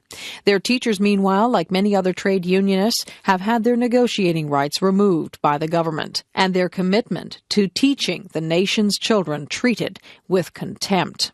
This has become a grim and desperate society, fueled by unemployment and its social consequences. Frustration, rage, and despair are rampant all around us. More and more people, I believe, are coming to see themselves as under attack, and they are correct. Arthur Scargill, Criticism of Tory Policies. We are indeed facing a deliberate political attack by Britain's ruling class. A war of attrition is being waged as capitalism, in a condition of acute crisis, lashes out with increasing ferocity to protect itself. The existence of this crisis is now clear for all to see. It has been exposed by the recent collapse of stock markets throughout the capitalist world, triggered off by the slide on Wall Street, which, according to experts, is the worst slump since 1929. This collapse will, in my view, lead inevitably to more hardship for the British people, with a massive increase in unemployment and reduced living standards as capitalism seeks once again to make working people pay for its pursuit of profit and power. The Tories have based their savage policies on an ideology called monetarism. It is this philosophy which has led to the virtual destruction of our manufacturing industries and in particular to the devastation of our coal, rail, and steel industries. The steel industry has lost over 150,000 jobs, and the coal and rail industries have lost approximately 100,000 each within a period of 8 years. Parts of our nation, such as South Wales, have been reduced to a lunar landscape as the Tories have systematically butchered our manufacturing and industrial infrastructure. In seeking to win that absolute control, which it must have for even limited survival, the state, through the Tory government, has introduced twin measures to destroy or render ineffective all those who oppose it. On the one hand, it has deliberately increased unemployment from just over 1 million to 4.5 million in 8 years, creating, as in the 1930s, a situation where 30 to 40 people pursue each job vacancy, driven by this emotional blackmail to increasing fear. At the same time, it has introduced vicious legal measures designed to render the British trade union movement completely ineffective. Indeed, Margaret Thatcher has made it absolutely clear that she wants to wipe socialism off the agenda of British politics. To achieve this aim, the Tories are determined also to wipe effective trade unionism off the industrial agenda. Since 1979, we have seen a whole range of anti-trade union legislation, all of it designed to dismantle the gains achieved by trade unionists in more than a century of struggle. Today, the extent of this legislation is such that Britain's trade union movement must now be regarded as one of the most oppressed in the world. Tory legislation has removed trade union immunity, made secondary action, including secondary picketing and mass picketing, illegal, and rendered all trade unions vulnerable to legal actions, which could result in their bankruptcy. Britain's trade unions have found themselves no longer free to determine their own policies in relation to industrial solidarity action. Arthur Scargill, Criticism of Tory Policies. Not satisfied, however, with the most vicious anti-union legislation in the world, the Tories are currently introducing new measures which are so draconian they have staggered and brought forth opposition even from some traditional enemies of the trade union movement. The steps taken against British trade unionism can probably only be compared with those taken against our German comrades by Hitler in the 1930s. If this new Tory legislation is left unchallenged, then civil liberties and human rights in Britain are in danger of being wiped out. As life in Britain becomes harder, as frustrations and tensions rise, the state must bring into play all the elements of its machinery in order to suppress any attempts to throw off its power. The police are used increasingly in paramilitary fashion. The judiciary use greater ruthlessness against any trade union that attempts to stand by its rules and constitution, as the experience of the National Union of Mine Workers over the past 4 years proves. The courts have dealt just as savagely with the Lambeth and Liverpool councillors who refused to betray the commitments made to their communities. Meanwhile, the media, now quite openly under the control of international capitalists such as Murdoch and Maxwell, become even more blatantly the mouthpiece of Tory philosophy. The British capitalist press can make no claim to either objectivity or integrity, whether through the gutter journalism of the tabloids or the more restrained style of the so-called quality papers. They both play a key role in the daily dissemination of lies and misinformation to the public. This is but an outline of the situation which today faces the British labour and trade union movement. The terrible irony about it is that whilst throughout our movement there is general agreement on the ravages of the Tory attack, and agreement that it should be stopped, we have not united in an effective force to combat those ravages and challenge the system which has forced them onto our class. On the contrary, rather than uniting to fight our common enemy, our movement has been diverted time and time again by internal attacks aimed disgracefully at the very sections which have fought so bravely to carry out Labour Party and TUC policies by battling to save jobs, industries, communities, and services. Margaret Thatcher has been absolutely clear in recognizing her enemy. It is socialism, and she has openly declared her intention of wiping it off the British agenda. Dwight D. Eisenhower, The Military-Industrial Complex. This evening I come to you with a message of leave-taking and farewell, and to share a few final thoughts with you, my countrymen.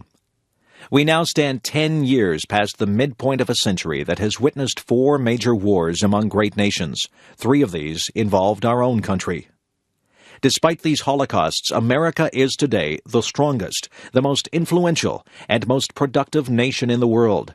Understandably proud of this preeminence, we yet realize that America's leadership and prestige depend not merely upon our unmatched material progress, riches, and military strength, but on how we use our power in the interests of world peace and human betterment. A vital element in keeping the peace is our military establishment. Our arms must be mighty, ready for instant action, so that no potential aggressor may be tempted to risk his own destruction. Our military organization today bears little relation to that known by any of my predecessors in peacetime, or indeed by the fighting men of World War II or Korea.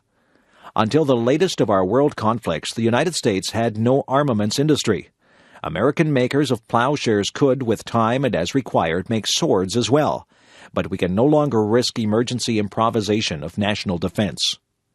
We have been compelled to create a permanent armaments industry of vast proportions. Added to this, 3.5 million men and women are directly engaged in the defense establishment. We annually spend on military security alone more than the net income of all United States corporations.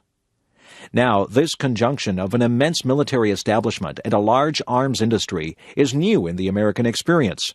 The total influence, economic, political, even spiritual, is felt in every city, every state house, every office of the federal government. We recognize the imperative need for this development. Yet we must not fail to comprehend its grave implications. Our toil, resources, and livelihood are all involved. So is the very structure of our society. In the councils of government, we must guard against the acquisition of unwarranted influence, whether sought or unsought, by the military-industrial complex. The potential for the disastrous rise of misplaced power exists and will persist. Dwight D. Eisenhower, The Military-Industrial Complex. We must never let the weight of this combination endanger our liberties or democratic processes. We should take nothing for granted. Only an alert and knowledgeable citizenry can compel the proper meshing of the huge industrial and military machinery of defense with our peaceful methods and goals so that security and liberty may prosper together. Akin to and largely responsible for the sweeping changes in our industrial military posture has been the technological revolution during recent decades. In this revolution, research has become central. It also becomes more formalized, complex, and costly. A steadily increasing share is conducted for, by, or at the direction of the federal government. Today, the solitary inventor, tinkering in his shop, has been overshadowed by task forces of scientists in laboratories and testing fields. In the same fashion, the Free University, historically the fountainhead of free ideas and scientific discovery, has experienced a revolution in the conduct of research. Partly because of the huge costs involved, a government contract becomes virtually a substitute for intellectual curiosity. For every old blackboard, there are now hundreds of new electronic computers. Another factor in maintaining balance involves the element of time. As we peer into society's future, we, you and I, and our government, must avoid the impulse to live only for today, plundering for our own ease and convenience the precious resources of tomorrow.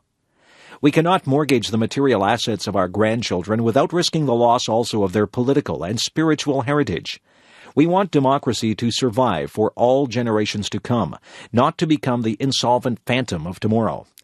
Such a confederation must be one of equals. The weakest must come to the conference table with the same confidence as we do, protected as we are by our moral, economic, and military strength.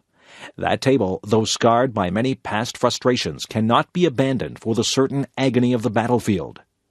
Disarmament, with mutual honor and confidence, is a continuing imperative. Together, we must learn how to compose differences, not with arms, but with intellect and decent purpose. Because this need is so sharp and apparent, I confess that I lay down my official responsibilities in this field with a definite sense of disappointment. As one who has witnessed the horror and the lingering sadness of war, as one who knows that another war could utterly destroy this civilization which has been so slowly and painfully built over thousands of years, I wish I could say tonight that a lasting peace is in sight. Dwight D. Eisenhower, The Military-Industrial Complex. Happily, I can say that war has been avoided. Steady progress toward our ultimate goal has been made, but so much remains to be done. As a private citizen, I shall never cease to do what little I can to help the world advance along that road. So in this, my last good night to you as your president, I thank you for the many opportunities you have given me for public service in war and in peace. I trust that in that service you find some things worthy. As for the rest of it, I know you will find ways to improve performance in the future. To all the peoples of the world, I once more give expression to America's prayerful and continuing aspiration. We pray that peoples of all faiths, all races, all nations may have their great human needs satisfied, that those now denied opportunity shall come to enjoy it to the full, that all who yearn for freedom may experience its spiritual blessings, that those who have freedom will understand also its heavy responsibilities, that all who are insensitive to the needs of others will learn charity, that the scourges of poverty, disease, and ignorance will be made to disappear from the earth, and that in the goodness of time all peoples will come to live together in a peace guaranteed by the binding force of mutual respect and love. Now, on Friday noon, I am to become a private citizen. I am proud to do so. I look forward to it. Thank you, and good night. Prince Charles, Ugly Buildings. At last, people are beginning to see that it is possible and important in human terms to respect old buildings, street plans, and traditional scales, and at the same time not to feel guilty about a preference for facades, ornaments, and soft materials. At last, after witnessing the wholesale destruction of Georgian and Victorian housing in most of our cities, people have begun to realize that it is possible to restore old buildings, and what is more, that there are architects willing to undertake such projects. For far too long, it seems to me, some planners and architects have consistently ignored the feelings and wishes of the mass of ordinary people in this country. Perhaps, when you think about it, it is hardly surprising, as architects tend to have been trained to design buildings from scratch, to tear down and rebuild. A large number of us have developed a feeling that architects tend to design houses for the approval of fellow architects and critics, not for the tenants.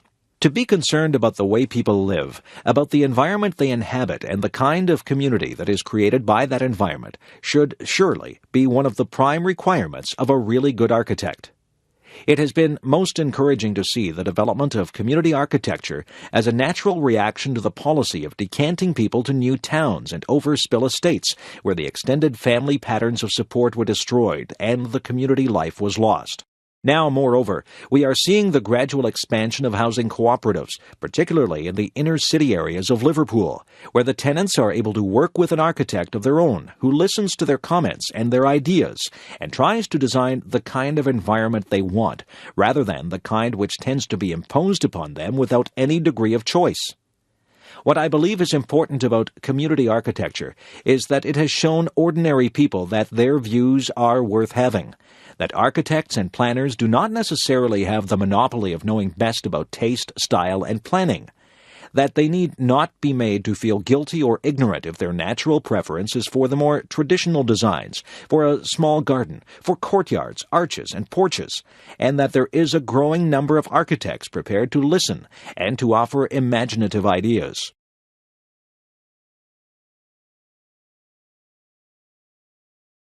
It would be a tragedy if the character and skyline of our capital city were to be further ruined, and St. Paul's dwarfed by yet another giant glass stump, better suited to downtown Chicago than the city of London. It is hard to imagine that London before the last war must have had one of the most beautiful skylines of any great city, if those who recall it are to be believed. Those who do say that the affinity between buildings and the earth, in spite of the city's immense size, was so close and organic that the houses looked almost as though they had grown out of the earth and had not been imposed upon it, grown, moreover, in such a way that as few trees as possible were thrust out of the way. Those who knew it then and loved it, as so many British love Venice without concrete stumps and glass towers, and those who can imagine what it was like, must associate with the sentiments in one of Aldous Huxley's earliest and most successful novels, Antic Hay, where the main character, an unsuccessful architect, reveals a model of London as Christopher Wren wanted to rebuild it after the Great Fire, and describes how Wren was so obsessed with the opportunity the fire gave the city to rebuild itself into a greater and more glorious vision. What, then, are we doing to our capital city now? What have we done to it since the bombing during the war? What are we shortly going to do to one of its most famous areas, Trafalgar Square? Instead of designing an extension to the elegant facade of the National Gallery which complements it and continues the concept of columns and domes, it looks as if we may be presented with a kind of vast municipal fire station, complete with the sort of tower that contains the siren.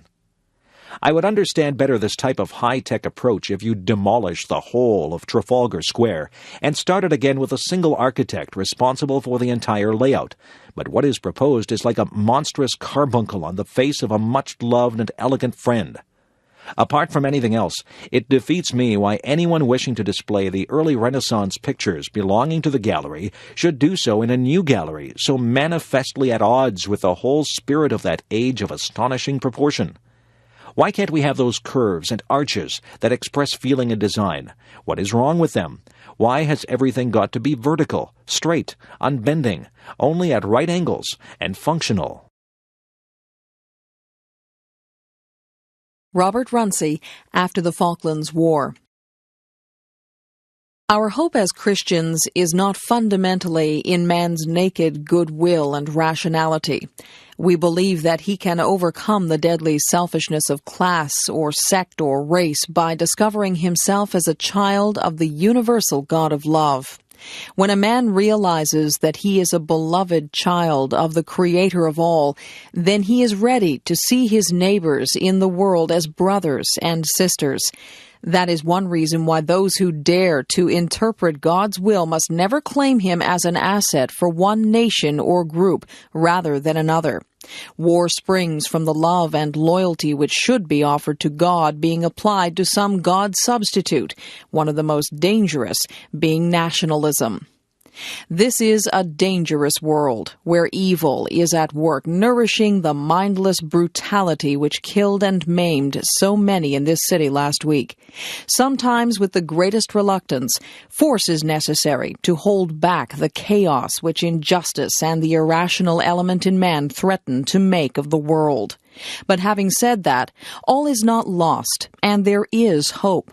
Even in the failure of war, there are springs of hope. In that great war play by Shakespeare, Henry V says, "There is some soul of goodness in things evil, would men observingly distill it out." People are mourning on both sides of this conflict. In our prayers, we shall quite rightly remember those who are bereaved in our own country and the relations of the young Argentinian soldiers who were killed. Common sorrow should do something to reunite those who were engaged in this struggle. A shared anguish can be a bridge of reconciliation. Our neighbors are indeed like us. I have had an avalanche of letters and advice about this service. Some correspondents have asked, why drag God in?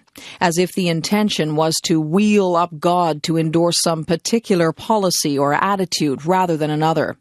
The purpose of prayer and of services like this is very different, and there is hope for the world in the difference.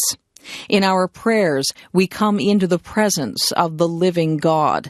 We come with our very human emotions, pride in achievement and courage, grief at loss and waste. We come as we are, and not just mouthing opinions and thanksgiving which the fashion of the moment judges acceptable. As we pour into prayer our mourning, our pride, our shame, and our convictions, which will inevitably differ from person to person, if we are really present and really reaching out to God, and not just demanding His endorsement, then God is able to work upon us. He is able to deepen and enlarge our compassion and to purify our thanksgiving. The parent who comes mourning the loss of a son may find here consolation, but also a spirit which enlarges our compassion to include all those Argentinian parents who have lost sons. Video designed by English7levels.com. Robert Runcie after the Falklands War. Man without God finds it difficult to achieve this revolution inside himself. But talk of peace and reconciliation is just fanciful and theoretical unless we are prepared to undergo such a revolution. Many of the reports I have heard about the troops engaged in this war refer to moments when soldiers have been brought face to face with what is fundamental in life and have found new sources of strength and compassion even in the midst of conflict.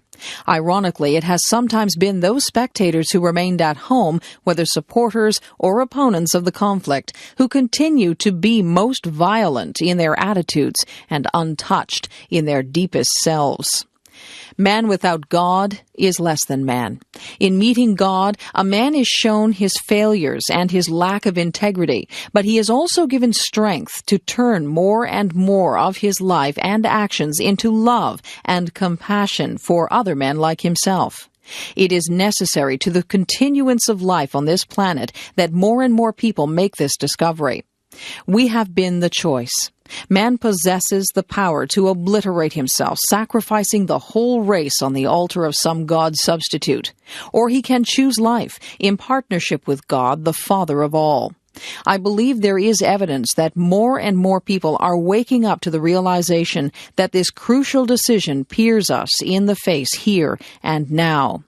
Cathedrals and churches are always places into which we bring human experiences, birth, marriage, death, our flickering communion with God, our fragile relationships with each other, so that they may be deepened and directed by the Spirit of Christ. Today we bring our mixture of thanksgiving, sorrows, and aspirations for a better ordering of this world. Pray God that He may purify, enlarge, and redirect these in the ways of His kingdom of love and peace. Amen.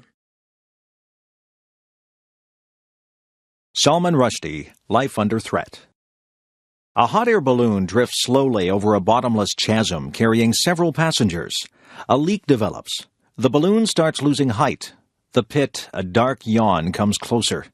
Good grief, the wounded balloon can bear just one passenger to safety. The many must be sacrificed to save the one. But who should live? Who should die? And who could make such a choice?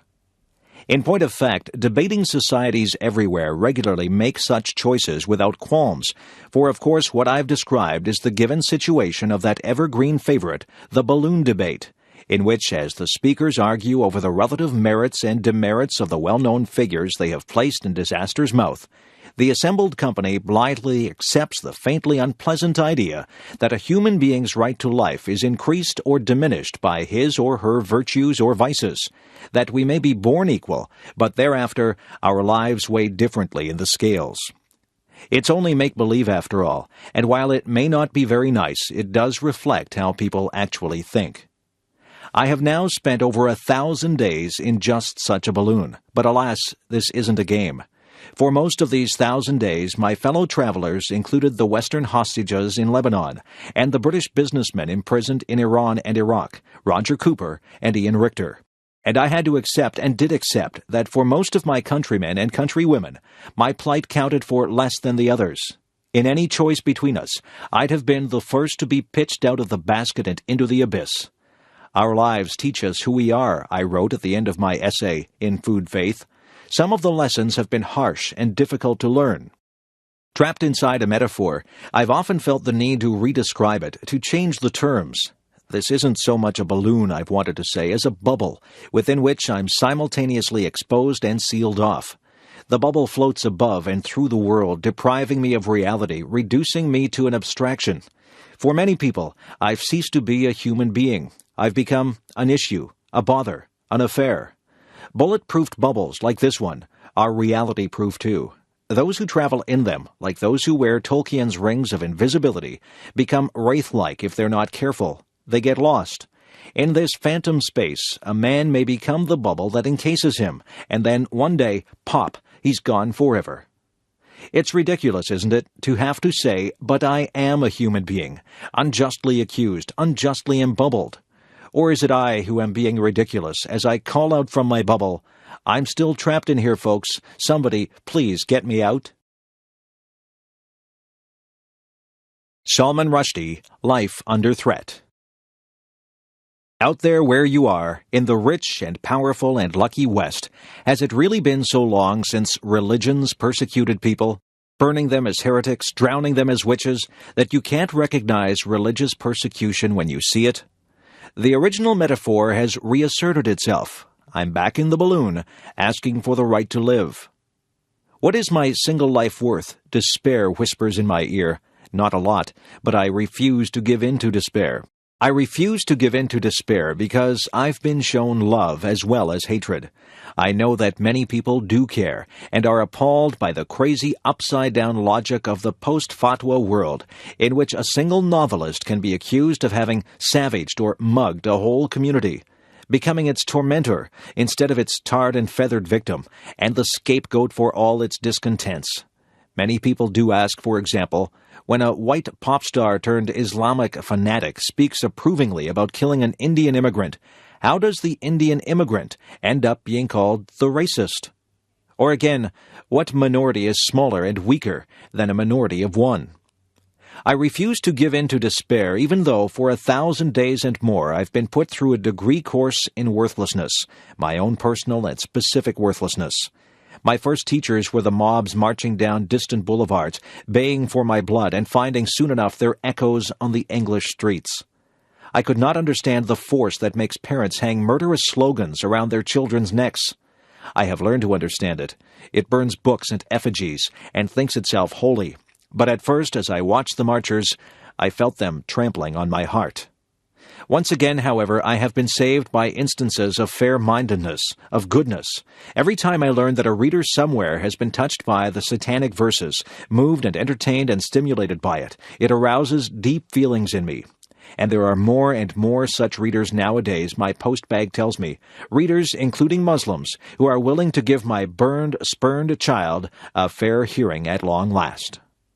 Sometimes I think that one day Muslims will be ashamed of what Muslims did in these times, will find the Rushdie affair as improbable as the West now finds martyr burning. One day they may agree that, as the European Enlightenment demonstrated, freedom of thought is precisely freedom from religious control, freedom from accusations of blasphemy. Maybe they'll agree, too, that the row over the satanic verses was at the bottom of an argument about who should have power over the grand narrative, the story of Islam, and that power must belong equally to everyone. That even if my novel were incompetent, its attempt to retell the story would still be important. That if I failed, others must succeed, because those who do not have power over the story that dominates their lives, power to retell it, rethink it, deconstruct it, joke about it, and change it as times change, truly are powerless, because they cannot think new thoughts. Salman Rushdie, Life Under Threat. One day, maybe, but not today. Today my education in worthlessness continues. And what Saul Bellow would call my reality instructors include the media pundit who suggests that a manly death would be better for me than hiding like a rat, the letter writer who points out that of course the trouble is that I look like the devil, and wonders if I have hairy shanks and cloven hooves, the moderate Muslim who writes to say that Muslims find it revolting when I speak about the Iranian death threats.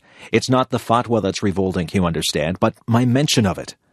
The rather more immoderate Muslim who tells me to shut up, explaining that if a fly is caught in a spider's web, it should not attract the attention of the spider. I ask the reader to imagine how it might feel to be intellectually and emotionally bludgeoned from 1,000 different directions every day for 1,000 days and more. Back in the balloon, something longed for and heartening has happened. On this occasion, Mirabile dictu, the many have not been sacrificed, but saved. That is to say, my companions, the Western hostages and the gold businessmen, have, by good fortune and the efforts of others, managed to descend safely to earth, and have been reunited with their families and friends, with their own free lives. I rejoice for them, and admire their courage, their resilience, and now I'm alone in the balloon. Surely I'll be safe now. Surely now the balloon will drop safely towards some nearby haven, and I too will be reunited with my life. Surely it's my turn now. But the balloon is over the chasm again, and it's still sinking. I realize that it's carrying a great deal of valuable freight, trading relations, armaments deals, the balance of power in the Gulf. These and other matters of great moment are weighing down the balloon. I hear voices suggesting that if I stay aboard, this precious cargo will be endangered. The national interest is being redefined. Am I being redefined out of it? Am I to be jettisoned after all?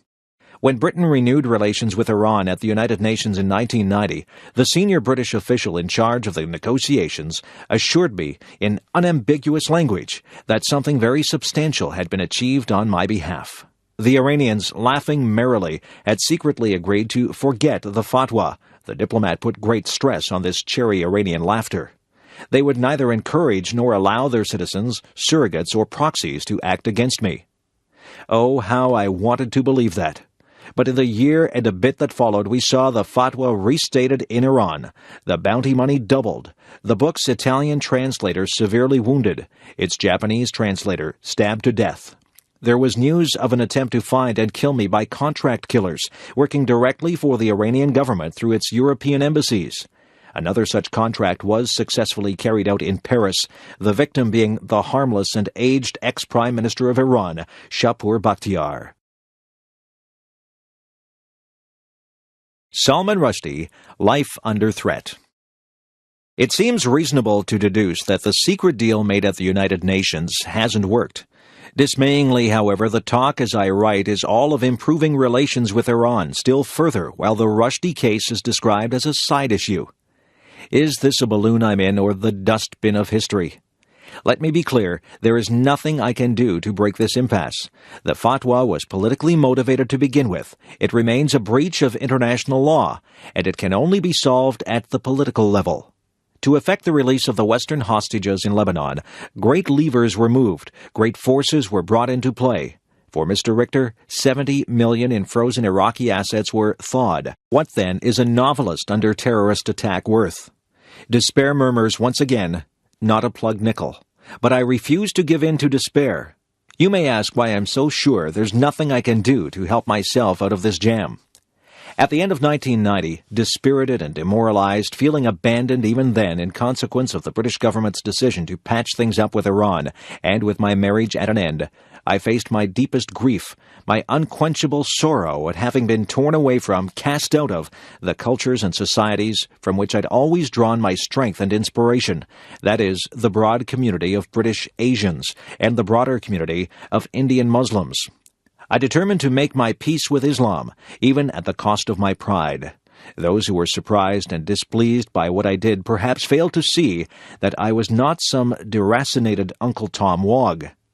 To these people it was apparently incomprehensible that I should seek to make peace between the warring halves of the world, which were also the warring halves of my soul, and that I should seek to do so in a spirit of humility instead of the arrogance so often attributed to me.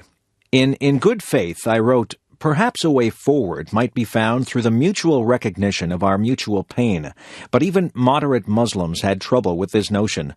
What pain, they asked, could I possibly have suffered? What was I talking about?" As a result, the really important conversations I had in this period were with myself. I said, "Salman, you must send a message loud enough to be heard all over the world. You must make ordinary Muslims see that you aren't their enemy, and make the West understand a little more of the complexity of Muslim culture." It was my hope that Westerners might say, well, if he's the one in danger and yet he's willing to acknowledge the importance of his Muslim roots, then perhaps we ought to start thinking a little less stereotypically ourselves. No such luck, though. The message you send isn't always the one that's received. Salman Rushdie, Life Under Threat. And I said to myself, "Admit it, Salman, the story of Islam has a deeper meaning for you than any of the other grand narratives. Of course, you're no mystic, mister, and when you wrote, 'I am not a Muslim,' that's what you meant. No supernaturalism, no literalist orthodoxies, no formal rules for you. But Islam doesn't have to mean blind faith. It can mean blind faith. It can mean what it always meant in your family, a culture, a civilization, as open-minded as your grandfather was, as delightedly disputatious as your father was, as intellectual and philosophical as you like. Don't let zealots make Muslim a terrifying word," I urged myself. "Remember what it meant, family and light." I reminded myself that I had always argued that it was necessary to develop the nascent concept of the secular Muslim, who, like the secular Jews, affirmed his membership of the culture while being separate from the theology. I had recently read the contemporary Muslim philosopher Fuad Zakaria's Laïcité ou Islamisme, and have been encouraged by Zakaria's attempt to modernize Islamic thought. But Salman, I told myself, you can't argue from outside the debating chamber. You've got to cross the threshold, go inside the room, and then fight for your humanized, historicized, secularized way of being a Muslim. I recalled my near namesake, the 12th century philosopher Ibn Rushd Averroes, who argued that, to quote the great Arab historian Albert Hourani, not all the words of the Quran should be taken literally. When the literal meaning of Quranic verses appeared to contradict the truths to which philosophers arrived by the exercise of reason, those verses needed to be interpreted metaphorically. But Ibn Rushd was a snob.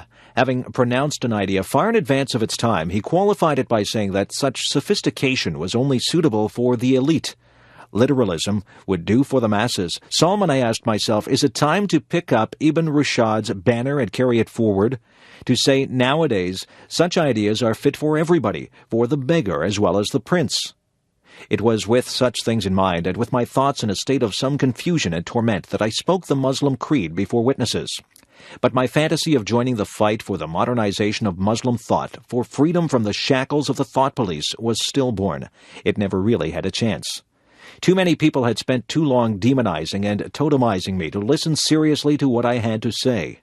In the West, some friends turned against me, called me by yet another set of insulting names. Now I was spineless, pathetic, debased. I had betrayed myself, my cause. Above all, I had betrayed them. I also found myself up against the granite, heartless certainties of actually existing Islam, by which I mean the political and priestly power structure that presently dominates and stifles Muslim societies.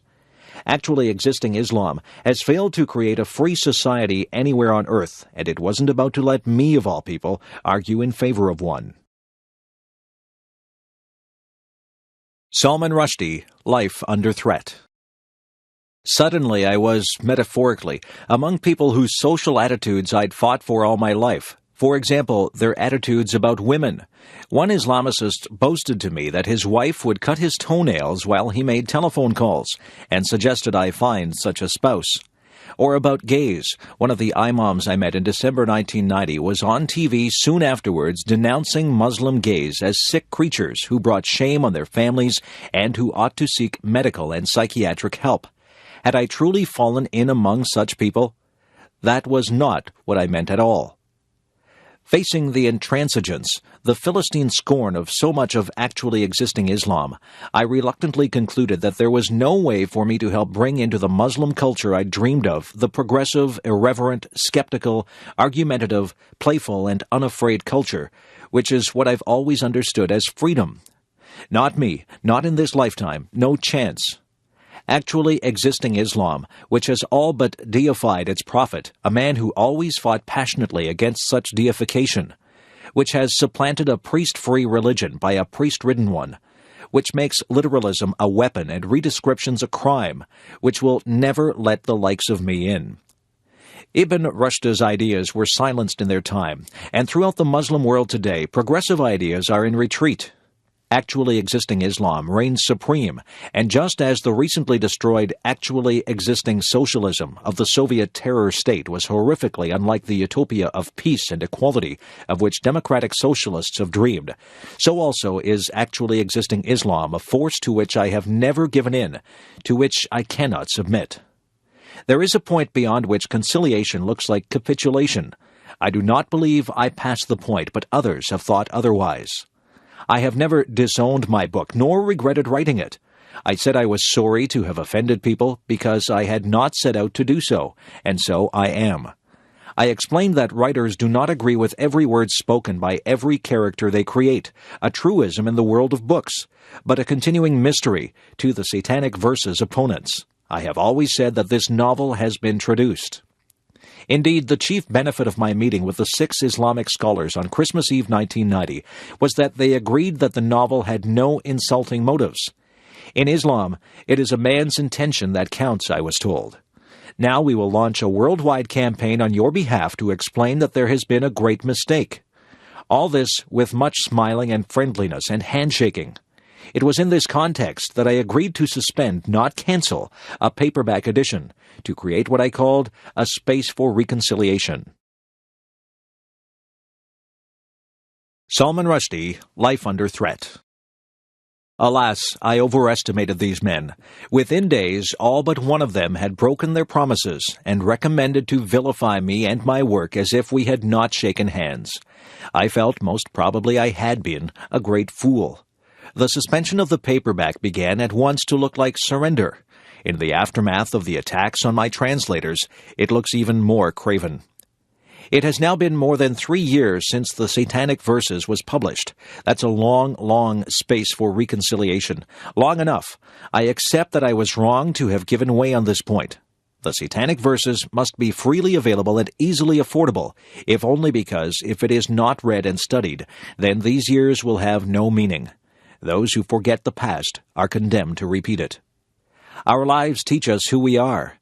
I have learned the hard way that when you permit anyone else's description of reality to supplant your own, and such descriptions have been raining down on me from security advisors, governments, journalists, archbishops, friends, enemies, mullahs, then you might as well be dead. Obviously, a rigid, blinkered, absolutist worldview is the easiest to keep hold of, whereas the fluid, uncertain, metamorphic picture I've always carried about is rather more vulnerable. Yet I must cling with all my might to that chameleon, that chimera, that space shifter, my own soul. Must hold on to its mischievous, iconoclastic, out-of-step clown instincts, no matter how great the storm. And if that plunges me into contradiction and paradox, so be it. I've lived in that messy ocean all my life. I've fished in it for my art. This turbulent sea was the sea outside my bedroom window in Bombay. It is the sea by which I was born, and which I carry within me wherever I go. Free speech is a non-starter, says one of my Islamic extremist opponents. No, sir, it's not. Free speech is the whole thing, the whole ballgame. Free speech is life itself. That's the end of my speech from this ailing balloon. Now it's time to answer the question, what is my single life worth? Is it worth more or less than the fat contracts and political treaties that are in here with me? Is it worth more or less than good relations with a country which in April 1991 gave 800 women 74 lashes each for not wearing a veil, in which the 80-year-old writer Mariam Perouse is still in gaol and has been tortured, and whose foreign minister says, in response to criticism of his country's lamentable human rights record, international monitoring of the human rights situation in Iran should not continue indefinitely. Iran could not tolerate such monitoring for long. You must decide what you think a friend is worth to his friends, what you think a son is worth to his mother, or a father to his son. You must decide what a man's conscience and heart and soul are worth. You must decide what you think a writer is worth, what value you place on a maker of stories and an arguer with the world. Ladies and gentlemen, the balloon is sinking into the abyss. Pope John Paul II, the defense of Poland. Our Lady of Jasna Gora is the teacher of true love for all, and this is particularly important for you, dear young people. In you, in fact, is decided that form of love which all of your life will have, and through you, human life on Polish soil. The matrimonial, family, social, and national form, but also the priestly, religious, and missionary one. Every life is determined and evaluated by the interior form of love. Tell me what you love, and I will tell you who you are. I watch. How beautiful it is that this word is found in the call of Jasna Gora. It possesses a profound evangelical ancestry.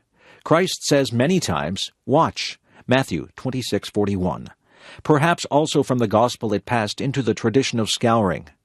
In the call of Jasna Gora, it is the essential element of the reply that we wish to give to the love by which we are surrounded in the sign of the sacred icon. The response to this love must be precisely the fact that I watch. What does it mean, I watch? It means that I make an effort to be a person with a conscience. I do not stifle this conscience, and I do not deform it. I call good and evil by name, and I do not blur them. I develop in myself what is good, and I seek to correct what is evil by overcoming it in myself. This is a fundamental problem which can never be minimized or put on a secondary level. No, it is everywhere, and always a matter of the first importance. Its importance is all the greater in proportion to the increase of circumstances which seem to favor our tolerance of evil, and the fact that we easily excuse ourselves from this, especially if adults do so.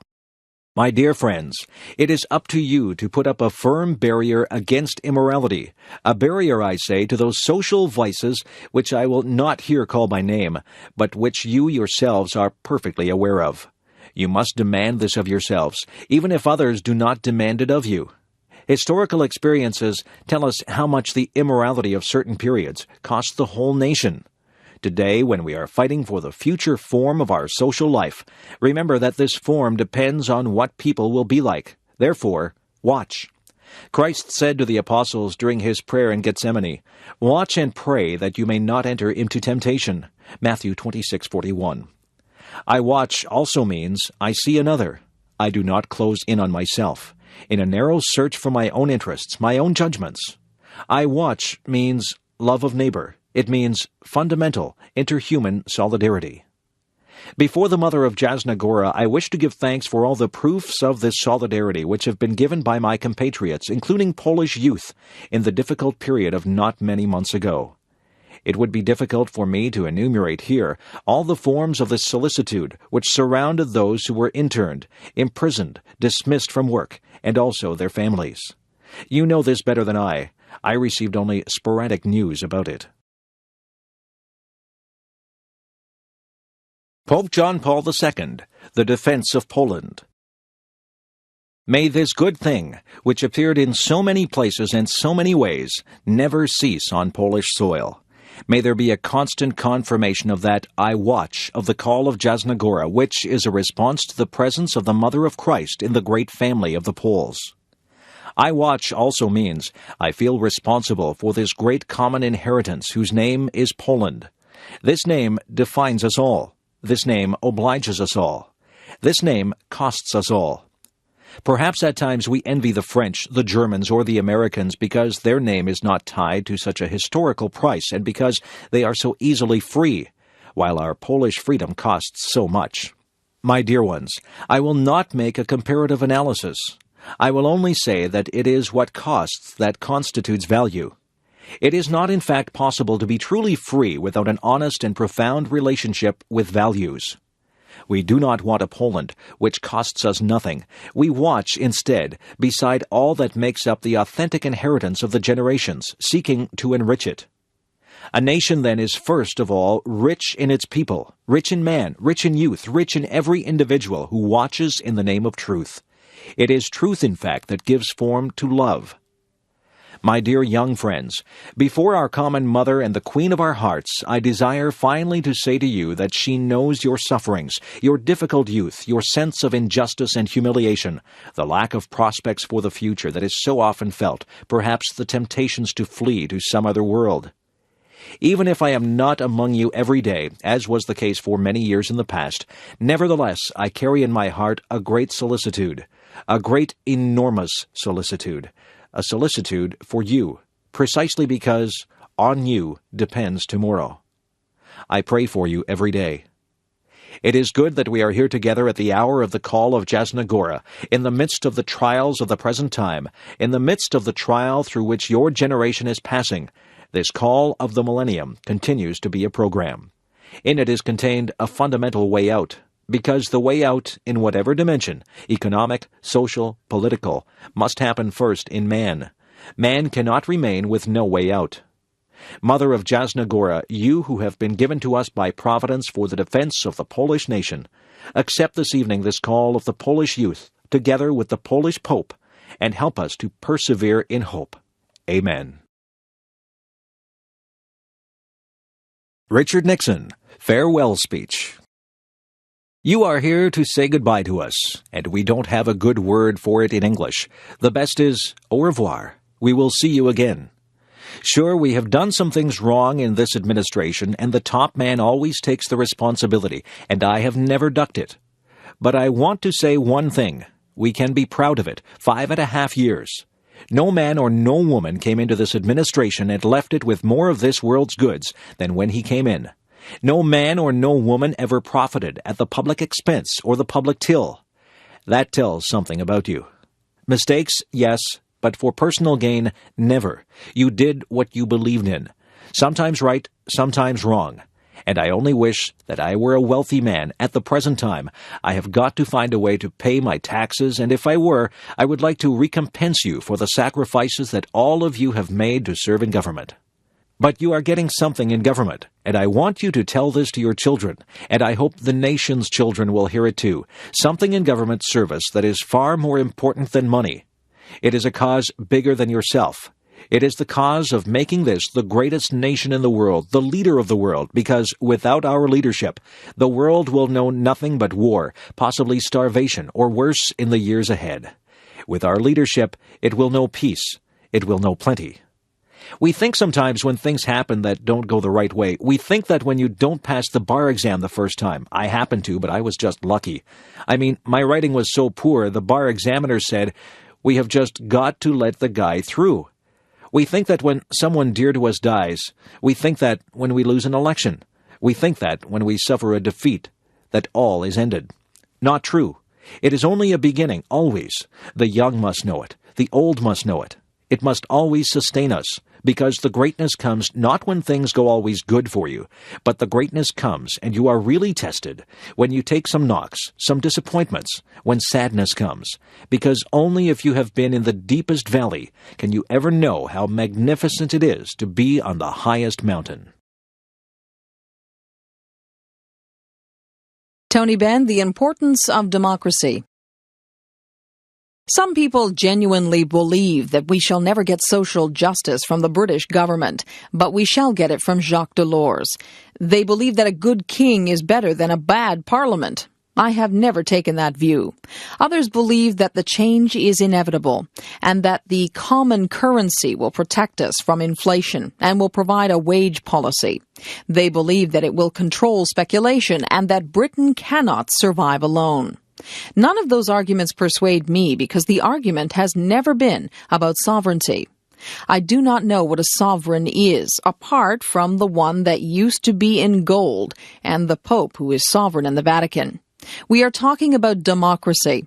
No nation, not even the great United States, which could, for all I know, be destroyed by a nuclear weapon from a third world country, has the power to impose its will on other countries. We are discussing whether the British people are to be allowed to elect those who make the laws under which they are governed.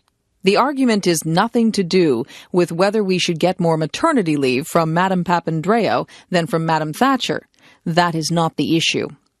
I recognize that when the members of the three front benches agree, I am in a minority.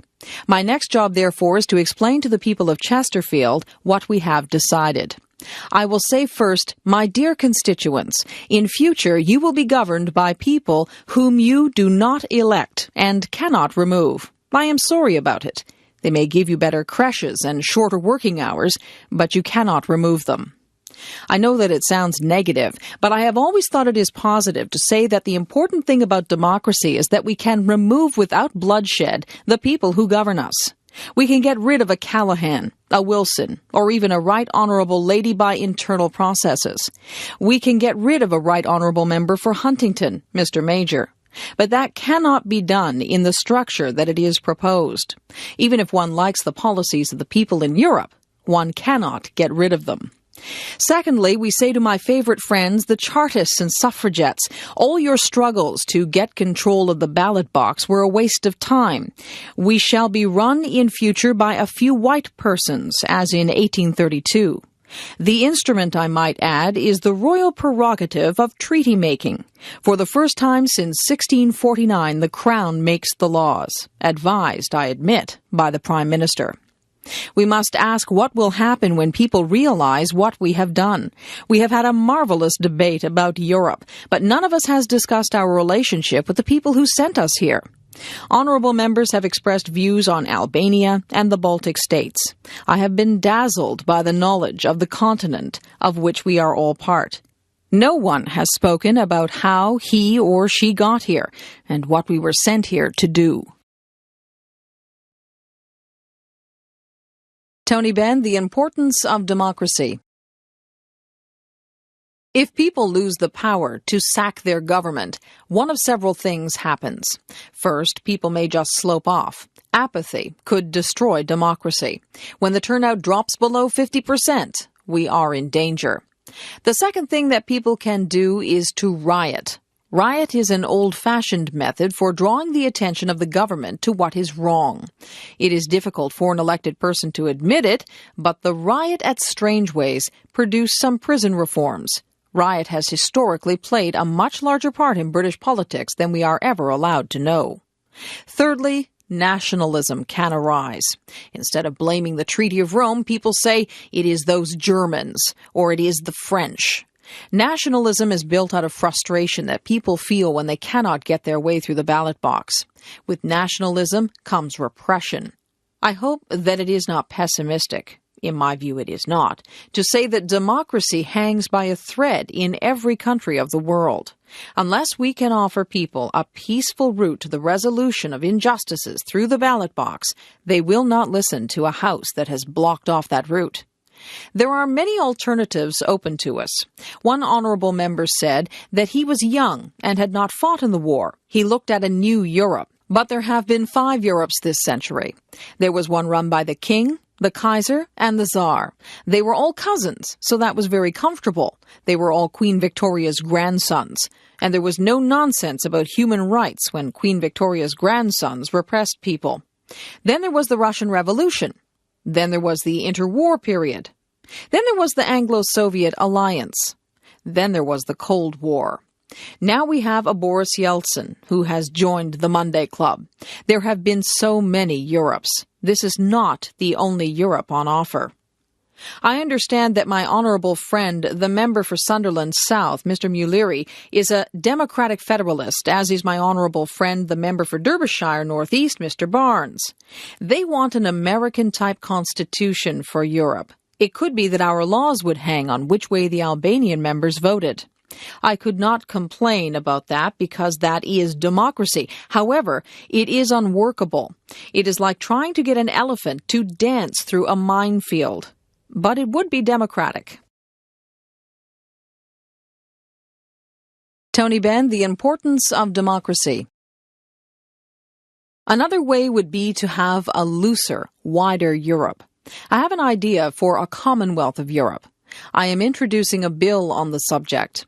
Europe would be rather like the British Commonwealth. We would work by consent with people. Or we could accept this ghastly proposal, which is clumsy, secretive, centralized, bureaucratic, and divisive. That is how I regard the Treaty of Rome. I was born a European, and I will die one, but I have never put my alliance behind the Treaty of Rome. I object to it. I hate being called an anti-European. How can one be anti-European when one is born in Europe? It is like saying that one is anti-British if one does not agree with the Chancellor of the Exchequer. What a lot of nonsense it is. I ask myself why the House is ready to contemplate abandoning its duties, as I fear that it is. I was elected 41 years ago this month. This chamber has lost confidence in democracy. It believes that it must be governed by someone else. It is afraid to use the powers entrusted to it by its constituents. It has traded power for status. One gets asked to go on the telly if one is Member of Parliament.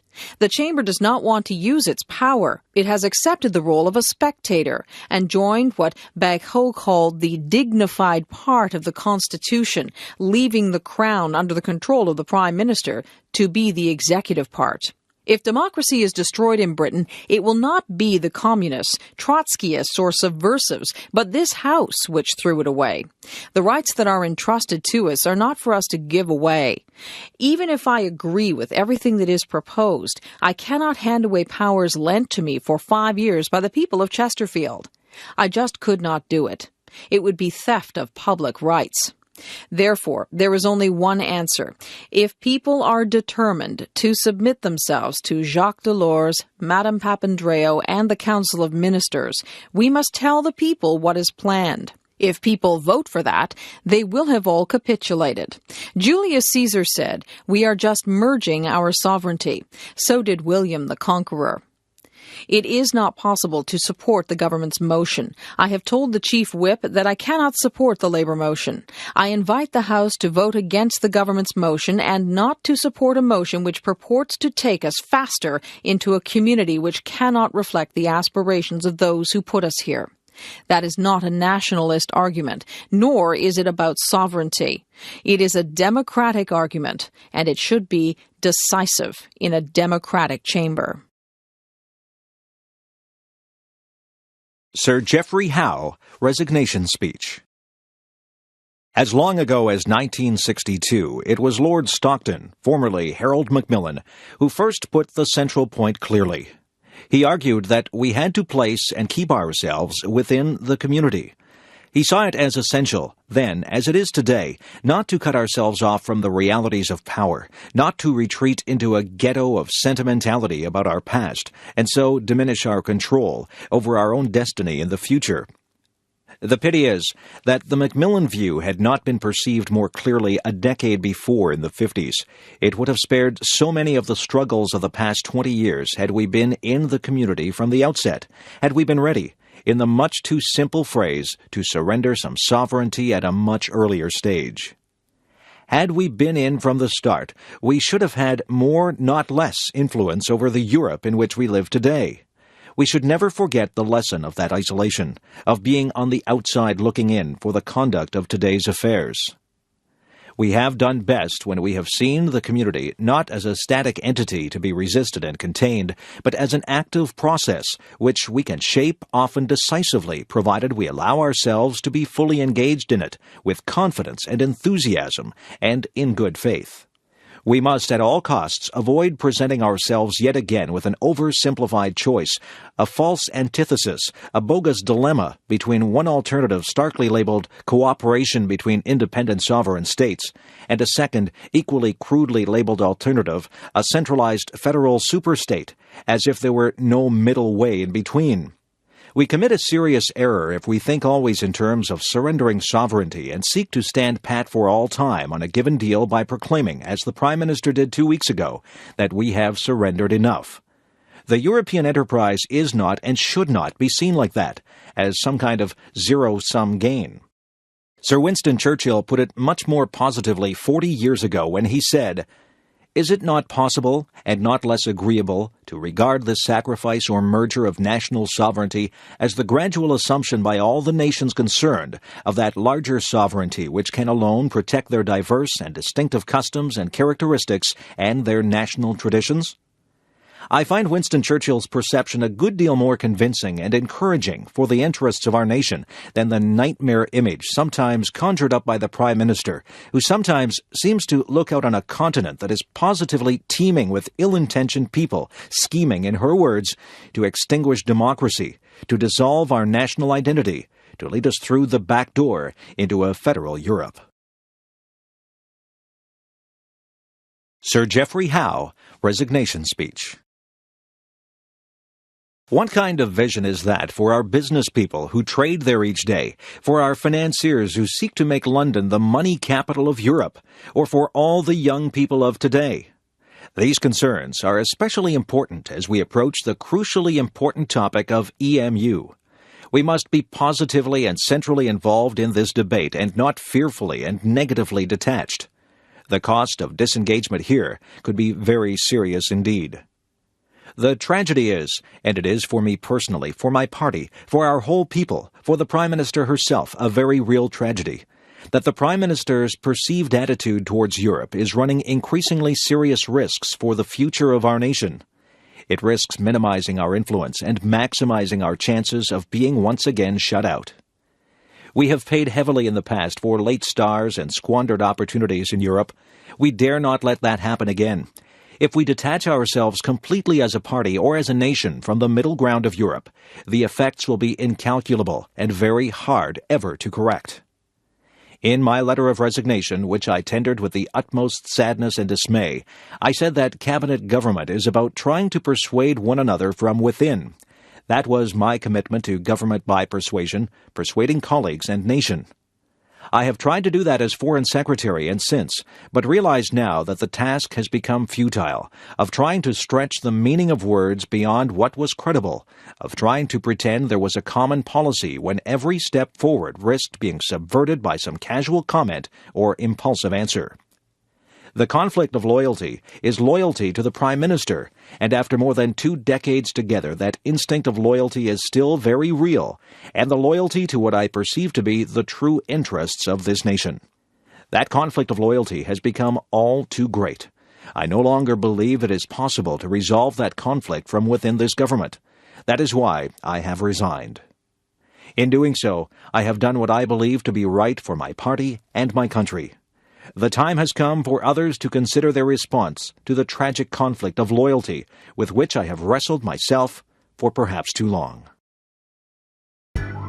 Video designed by English7levels.com. Mario Cuomo. 10 days ago, President Reagan admitted that although some people in this country seem to be doing well nowadays, others were unhappy and even worried about themselves, their families, and their futures. The president said he didn't understand that fear. He said, "Why, this country is a shining city on a hill." The president is right.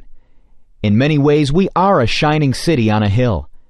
But the hard truth is that not everyone is sharing in this city's splendor and glory. A shining city is perhaps all the president sees from the portico of the White House and the veranda of his ranch, where everyone seems to be doing well. But there's another part of the city, the part where some people can't pay their mortgages and most young people can't afford one, where students can't afford the education they need, and middle-class parents watch the dreams they hold for their children evaporate. In this part of the city, there are more poor than ever, more families in trouble, More and more people who need help but can't find it. Even worse, there are elderly people who tremble in the basements of the houses there. There are people who sleep in the city streets, in the gutter, where the glitter doesn't show. There are ghettos where thousands of young people, without an education or a job, give their lives away to drug dealers every day. There is despair, Mr. President, in faces you never see, in the places you never visit in your shining city. In fact, Mr. President, this nation is more a tale of two cities than it is a shining city on a hill.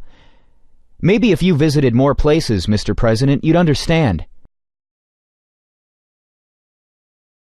Mario Cuomo. Maybe if you went to Appalachia, where some people still live in sheds, and to Lackawanna, where thousands of unemployed steelworkers wonder why we subsidized foreign steel while we surrender their dignity to unemployment and to welfare checks. Maybe if you stepped into a shelter in Chicago and talked with some of the homeless there. Maybe, Mr. President, if you asked a woman who'd been denied the help she needs to feed her children because you say we need the money to give a tax break to a millionaire or to build a missile we can't even afford to use. Maybe then you'd understand. Maybe, Mr. President, but I'm afraid not. Because the truth is, this is how we were warned it would be. President Reagan told us from the beginning that he believed in a kind of social Darwinism, survival of the fittest. Government can't do everything, we were told, so it should settle for taking care of the strong and hope that economic ambition and charity will do the rest. Make the rich richer, and what falls from their table will be enough for the middle class and those trying to make it into the middle class. The Republicans called it trickle-down when Hoover tried it. Now they call it supply side. It is the same shining city for those relative few who are lucky enough to live in its good neighborhoods. But for the people who are excluded, locked out, all they can do is stare from a distance at that city's glimmering towers. It's an old story, as old as our history. The difference between Democrats and the Republicans has always been measured in courage and confidence. The Republicans believe the wagon train will not make it to the frontier unless some of our old, some of our young, and some of our weak are left behind by the side of the trail. The strong will inherit the land. We Democrats believe that we can make it all the way with the whole family intact. We have, more than once. Ever since Franklin Roosevelt lifted himself from his wheelchair to lift this nation from its knees, wagon train after wagon train. Mario Cuomo. To new frontiers of education, housing, peace, the whole family aboard, constantly reaching out to extend and enlarge that family, lifting them up into the wagon on the way. Blacks and Hispanics, people of every ethnic group, and Native Americans, all those struggling to build their families and claim some small share of America. For nearly 50 years, we carried them to new levels of comfort, security, dignity, even affluence. Some of us are in this room today only because this nation had that confidence. It would be wrong to forget that. So we are here at this convention to remind ourselves where we come from and to claim the future for ourselves and for our children. Today, our great Democratic Party, which has saved this nation from depression, from fascism, from racism, from corruption, is called upon to do it again. This time to save the nation from confusion and division, from the threat of eventual fiscal disaster, and most of all from a fear of a nuclear holocaust. We must win this case on the merits. We must get the American public to look past the glitter, beyond the showmanship, to reality, to the hard substance of things. And we will do that not so much with speeches that sound good, as with speeches that are good and sound. We must make the American people hear our tale of two cities. We must convince them that we don't have to settle for two cities, that we can have one city, indivisible, shining for all its people.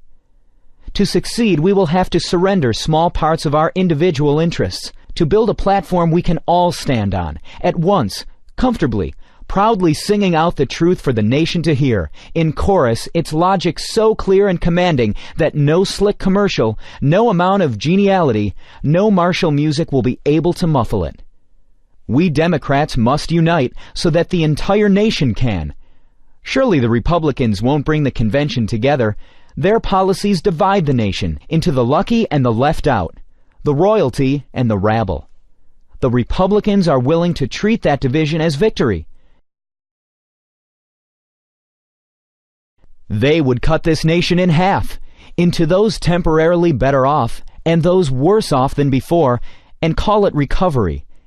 We should not be embarrassed or dismayed if the process of unifying is difficult, even at times wrenching. Unlike any other party, we embrace men and women of every color, every creed, every orientation, every economic class. In our family are gathered everyone from the abject poor of Essex County in New York to the enlightened affluent of the Gold Coast of both ends of our nation. And in between is the heart of our constituency, the middle class, the people not rich enough to be worry-free, but not poor enough to be on welfare. Those who work for a living because they have to. White-collar and blue-collar. Young professionals, men and women in small business desperate for the capital and contracts they need to prove their worth. We speak for the minorities who have not yet entered the mainstream. For ethnics who want to add their culture to the mosaic that is America. For women, indignant that we refuse to etch into our governmental commandments the simple rule, "Thou shalt not sin against equality." A commandment so obvious it can be spelled in 3 letters, ERA. For young people demanding an education and a future. For senior citizens terrorized by the idea that their only security, their social security, is being threatened. For millions of reasoning people fighting to preserve the environment from greed and stupidity, and fighting to preserve our very existence from a macho intransigence that refuses to make intelligent attempts to discuss the possibility of nuclear holocaust with our enemy. Refusing because they believe we can pile missiles so high that they will pierce the clouds and the sight of them will frighten our enemies into submission. That struggle to live with dignity is the real story of the Shining City. It's a story I didn't read in a book or learn in a classroom. I saw it and lived it like many of you. I watched a small man with thick calluses on both hands work 15 and 16 hours a day. I saw him once literally bleed from the bottoms of his feet, a man who came here uneducated, alone, unable to speak the language, who taught me all I needed to know about faith and hard work by the simple eloquence of his example. Mario Cuomo. I learned about our kind of democracy from my father. I learned about our obligation to each other from him and from my mother.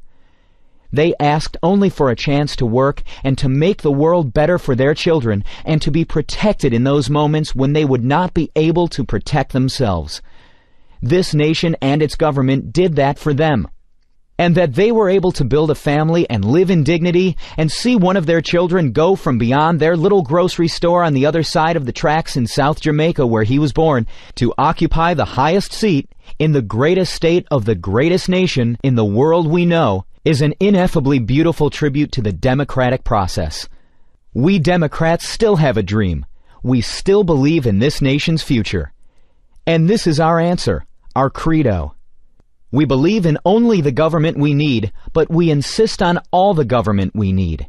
We believe in a government characterized by fairness and reasonableness, a reasonableness that goes beyond labels, that doesn't distort or promise to do what it knows it can't do.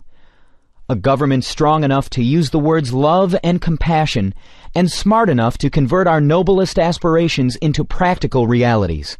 We believe in encouraging the talented, but we believe that while survival of the fittest may be a good working description of the process of evolution, a government of humans should elevate itself to a higher order, one which fills the gaps left by a chance or a wisdom we don't understand.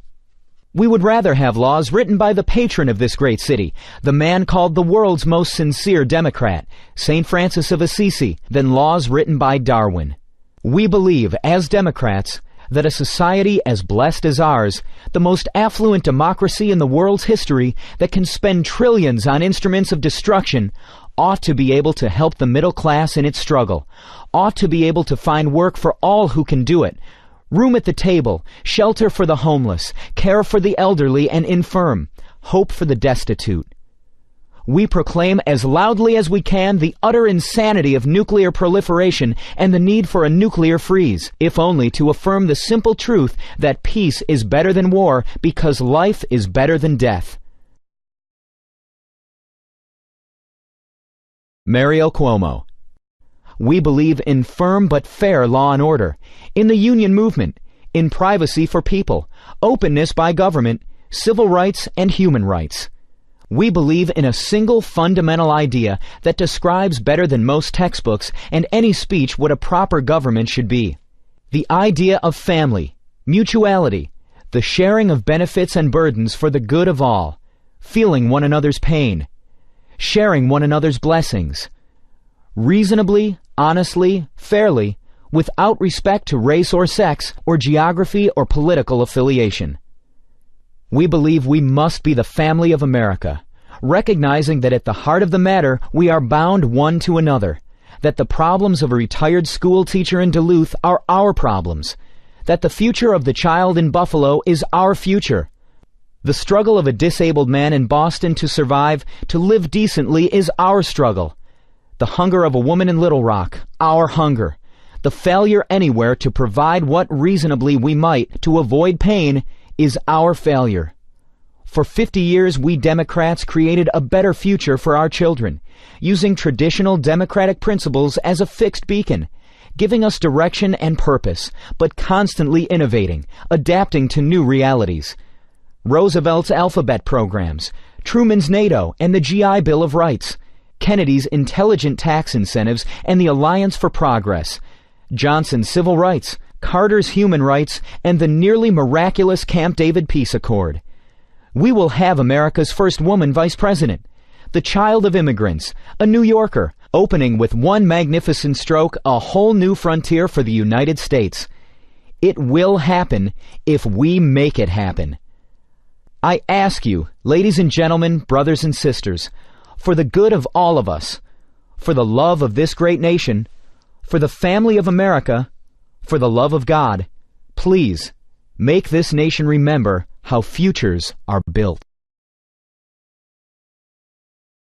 King Edward VIII. At long last, I am able to say a few words of my own. I have never wanted to withhold anything, but until now, it has not been constitutionally possible for me to speak. A few hours ago, I discharged my last duty as King and Emperor, and now that I have been succeeded by my brother, the Duke of York, my first words must be to declare my allegiance to him. This I do with all my heart. You all know the reasons which have impelled me to renounce the throne. But I want you to understand that in making up my mind, I did not forget the country or the empire, which as Prince of Wales, and lately as King, I have for 25 years tried to serve. But you must believe me when I tell you that I have found it impossible to carry the heavy burden of responsibility and to discharge my duties as King as I would wish to do without the help and support of the woman I love. And I want you to know that the decision I have made has been mine, and mine alone. This was a thing I had to judge entirely for myself. The other person most nearly concerned has tried up to the last minute to persuade me to take a different course. I have made this the most serious decision of my life, only upon the single thought of what would, in the end, be best for all. This decision has been made less difficult to me by the sure knowledge that my brother, with his long training in the public affairs of this country, and with his fine qualities, will be able to take my place forthwith without interruption or injury to the life and progress of the empire. And he has one matchless blessing, enjoyed by so many of you, and not bestowed on me, a happy home with his wife and children. During these hard days, I have been comforted by Her Majesty, my mother, and by my family. The ministers of the Crown, and in particular, Mr. Baldwin, the Prime Minister, have always treated me with full consideration. There has never been any constitutional difference between me and them, and between me and Parliament. Bred in the constitutional tradition by my father, I should never have allowed any such issue to arise. Ever since I was Prince of Wales, and later on when I occupied the throne, I have been treated with the greatest kindness by all classes of the people wherever I have lived or journeyed throughout the empire. For that, I am grateful. I now quit altogether public affairs, and I lay down my burden. It may be some time before I return to my native land, but I shall always follow the fortunes of the British race and empire with profound interest, and if at any time in the future I can be found of service to His Majesty in a private station, I will not fail. And now, we all have a new king. I wish him and you, his people, happiness and prosperity with all my heart. God bless you all. God save the King. Edward Kennedy, speech at 1980 Democratic Party Convention. There were hard hours on our journey, and often we sailed against the wind. But always we kept our rudder true, and there were so many of you who stayed the course and shared our hope. You gave your help, but even more, you gave your hearts. Because of you, this has been a happy campaign. You welcomed Joan, me, and our family into your homes and neighborhoods, your churches, your campuses, your union halls. When I think back of all the miles and all the months and all the memories, I think of you. I recall the poet's words, and I say, what golden friends I have. Among you, my golden friends across the land, I have listened and learned. I have listened to Kenny Dubois, a glassblower from Charleston, West Virginia, who has 10 children to support but has lost his job after 35 years, just 3 years short of qualifying for his pension. I have listened to the grandmother in East Oakland who no longer has a phone to call her grandchildren because she gave it up to pay the rent on her small apartment. I have listened to young workers out of work, to students without tuition for college, and to families without the chance to own a home. I have seen the closed factories and the stalled assembly lines of Anderson, Indiana, and Southgate, California, and I have seen too many, far too many idle men and women desperate to work. I have seen too many, far too many working families desperate to protect the value of their wages from the ravages of inflation. Yet I have also sensed a yearning for new hope among the people in every state where I have been. And I have felt it in their handshakes, I saw it in their faces, and I shall never forget the mothers who carried children to our rallies. I shall always remember the elderly who have lived in an America of high purpose and who believe that it can all happen again. Tonight, in their name, I have come here to speak for them, and for their sake, I ask you to stand with them. On their behalf, I ask you to restate and reaffirm the timeless truth of our party.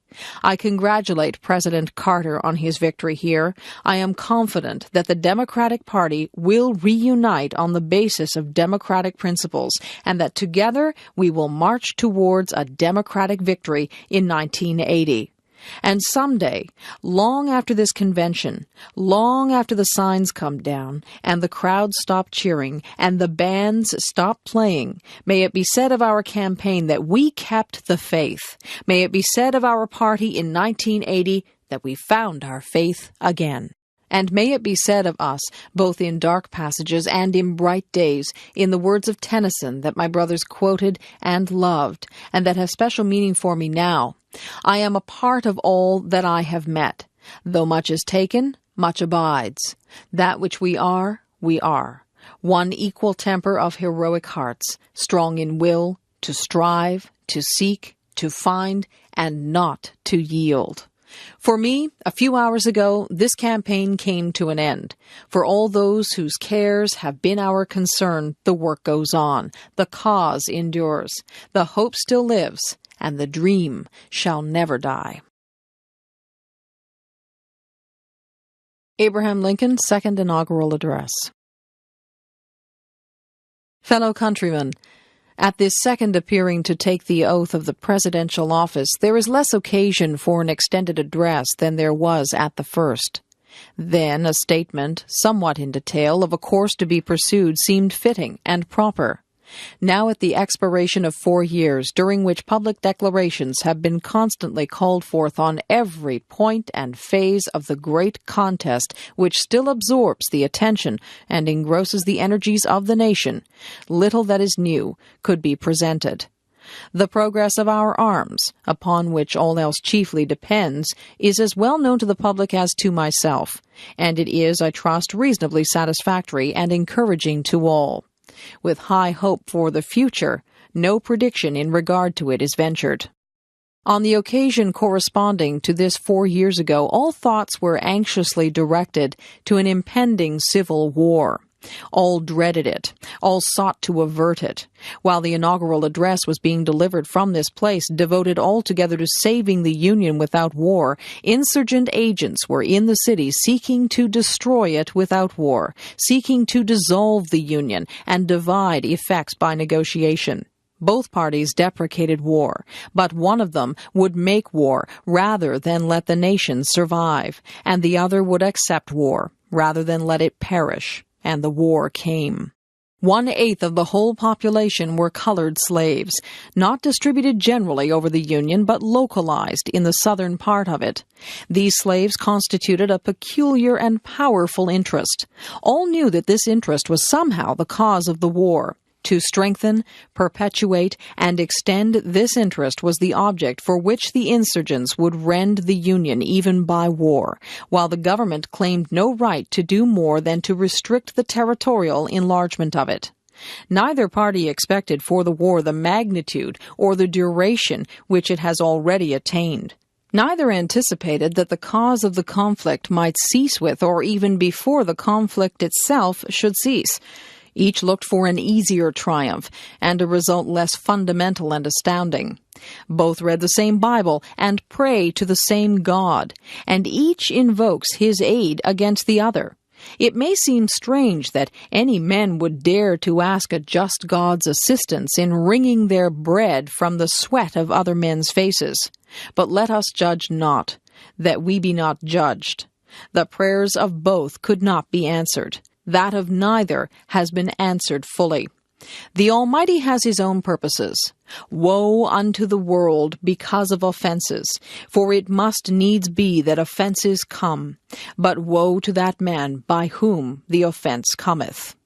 If we shall suppose that American slavery is one of those offenses which, in the providence of God, must needs come, but which, having continued through his appointed time, he now wills to remove, and that he gives to both North and South this terrible war as the woe due to those by whom the offense came, shall we discern therein any departure from those divine attributes which the believers in a living God always ascribe to him?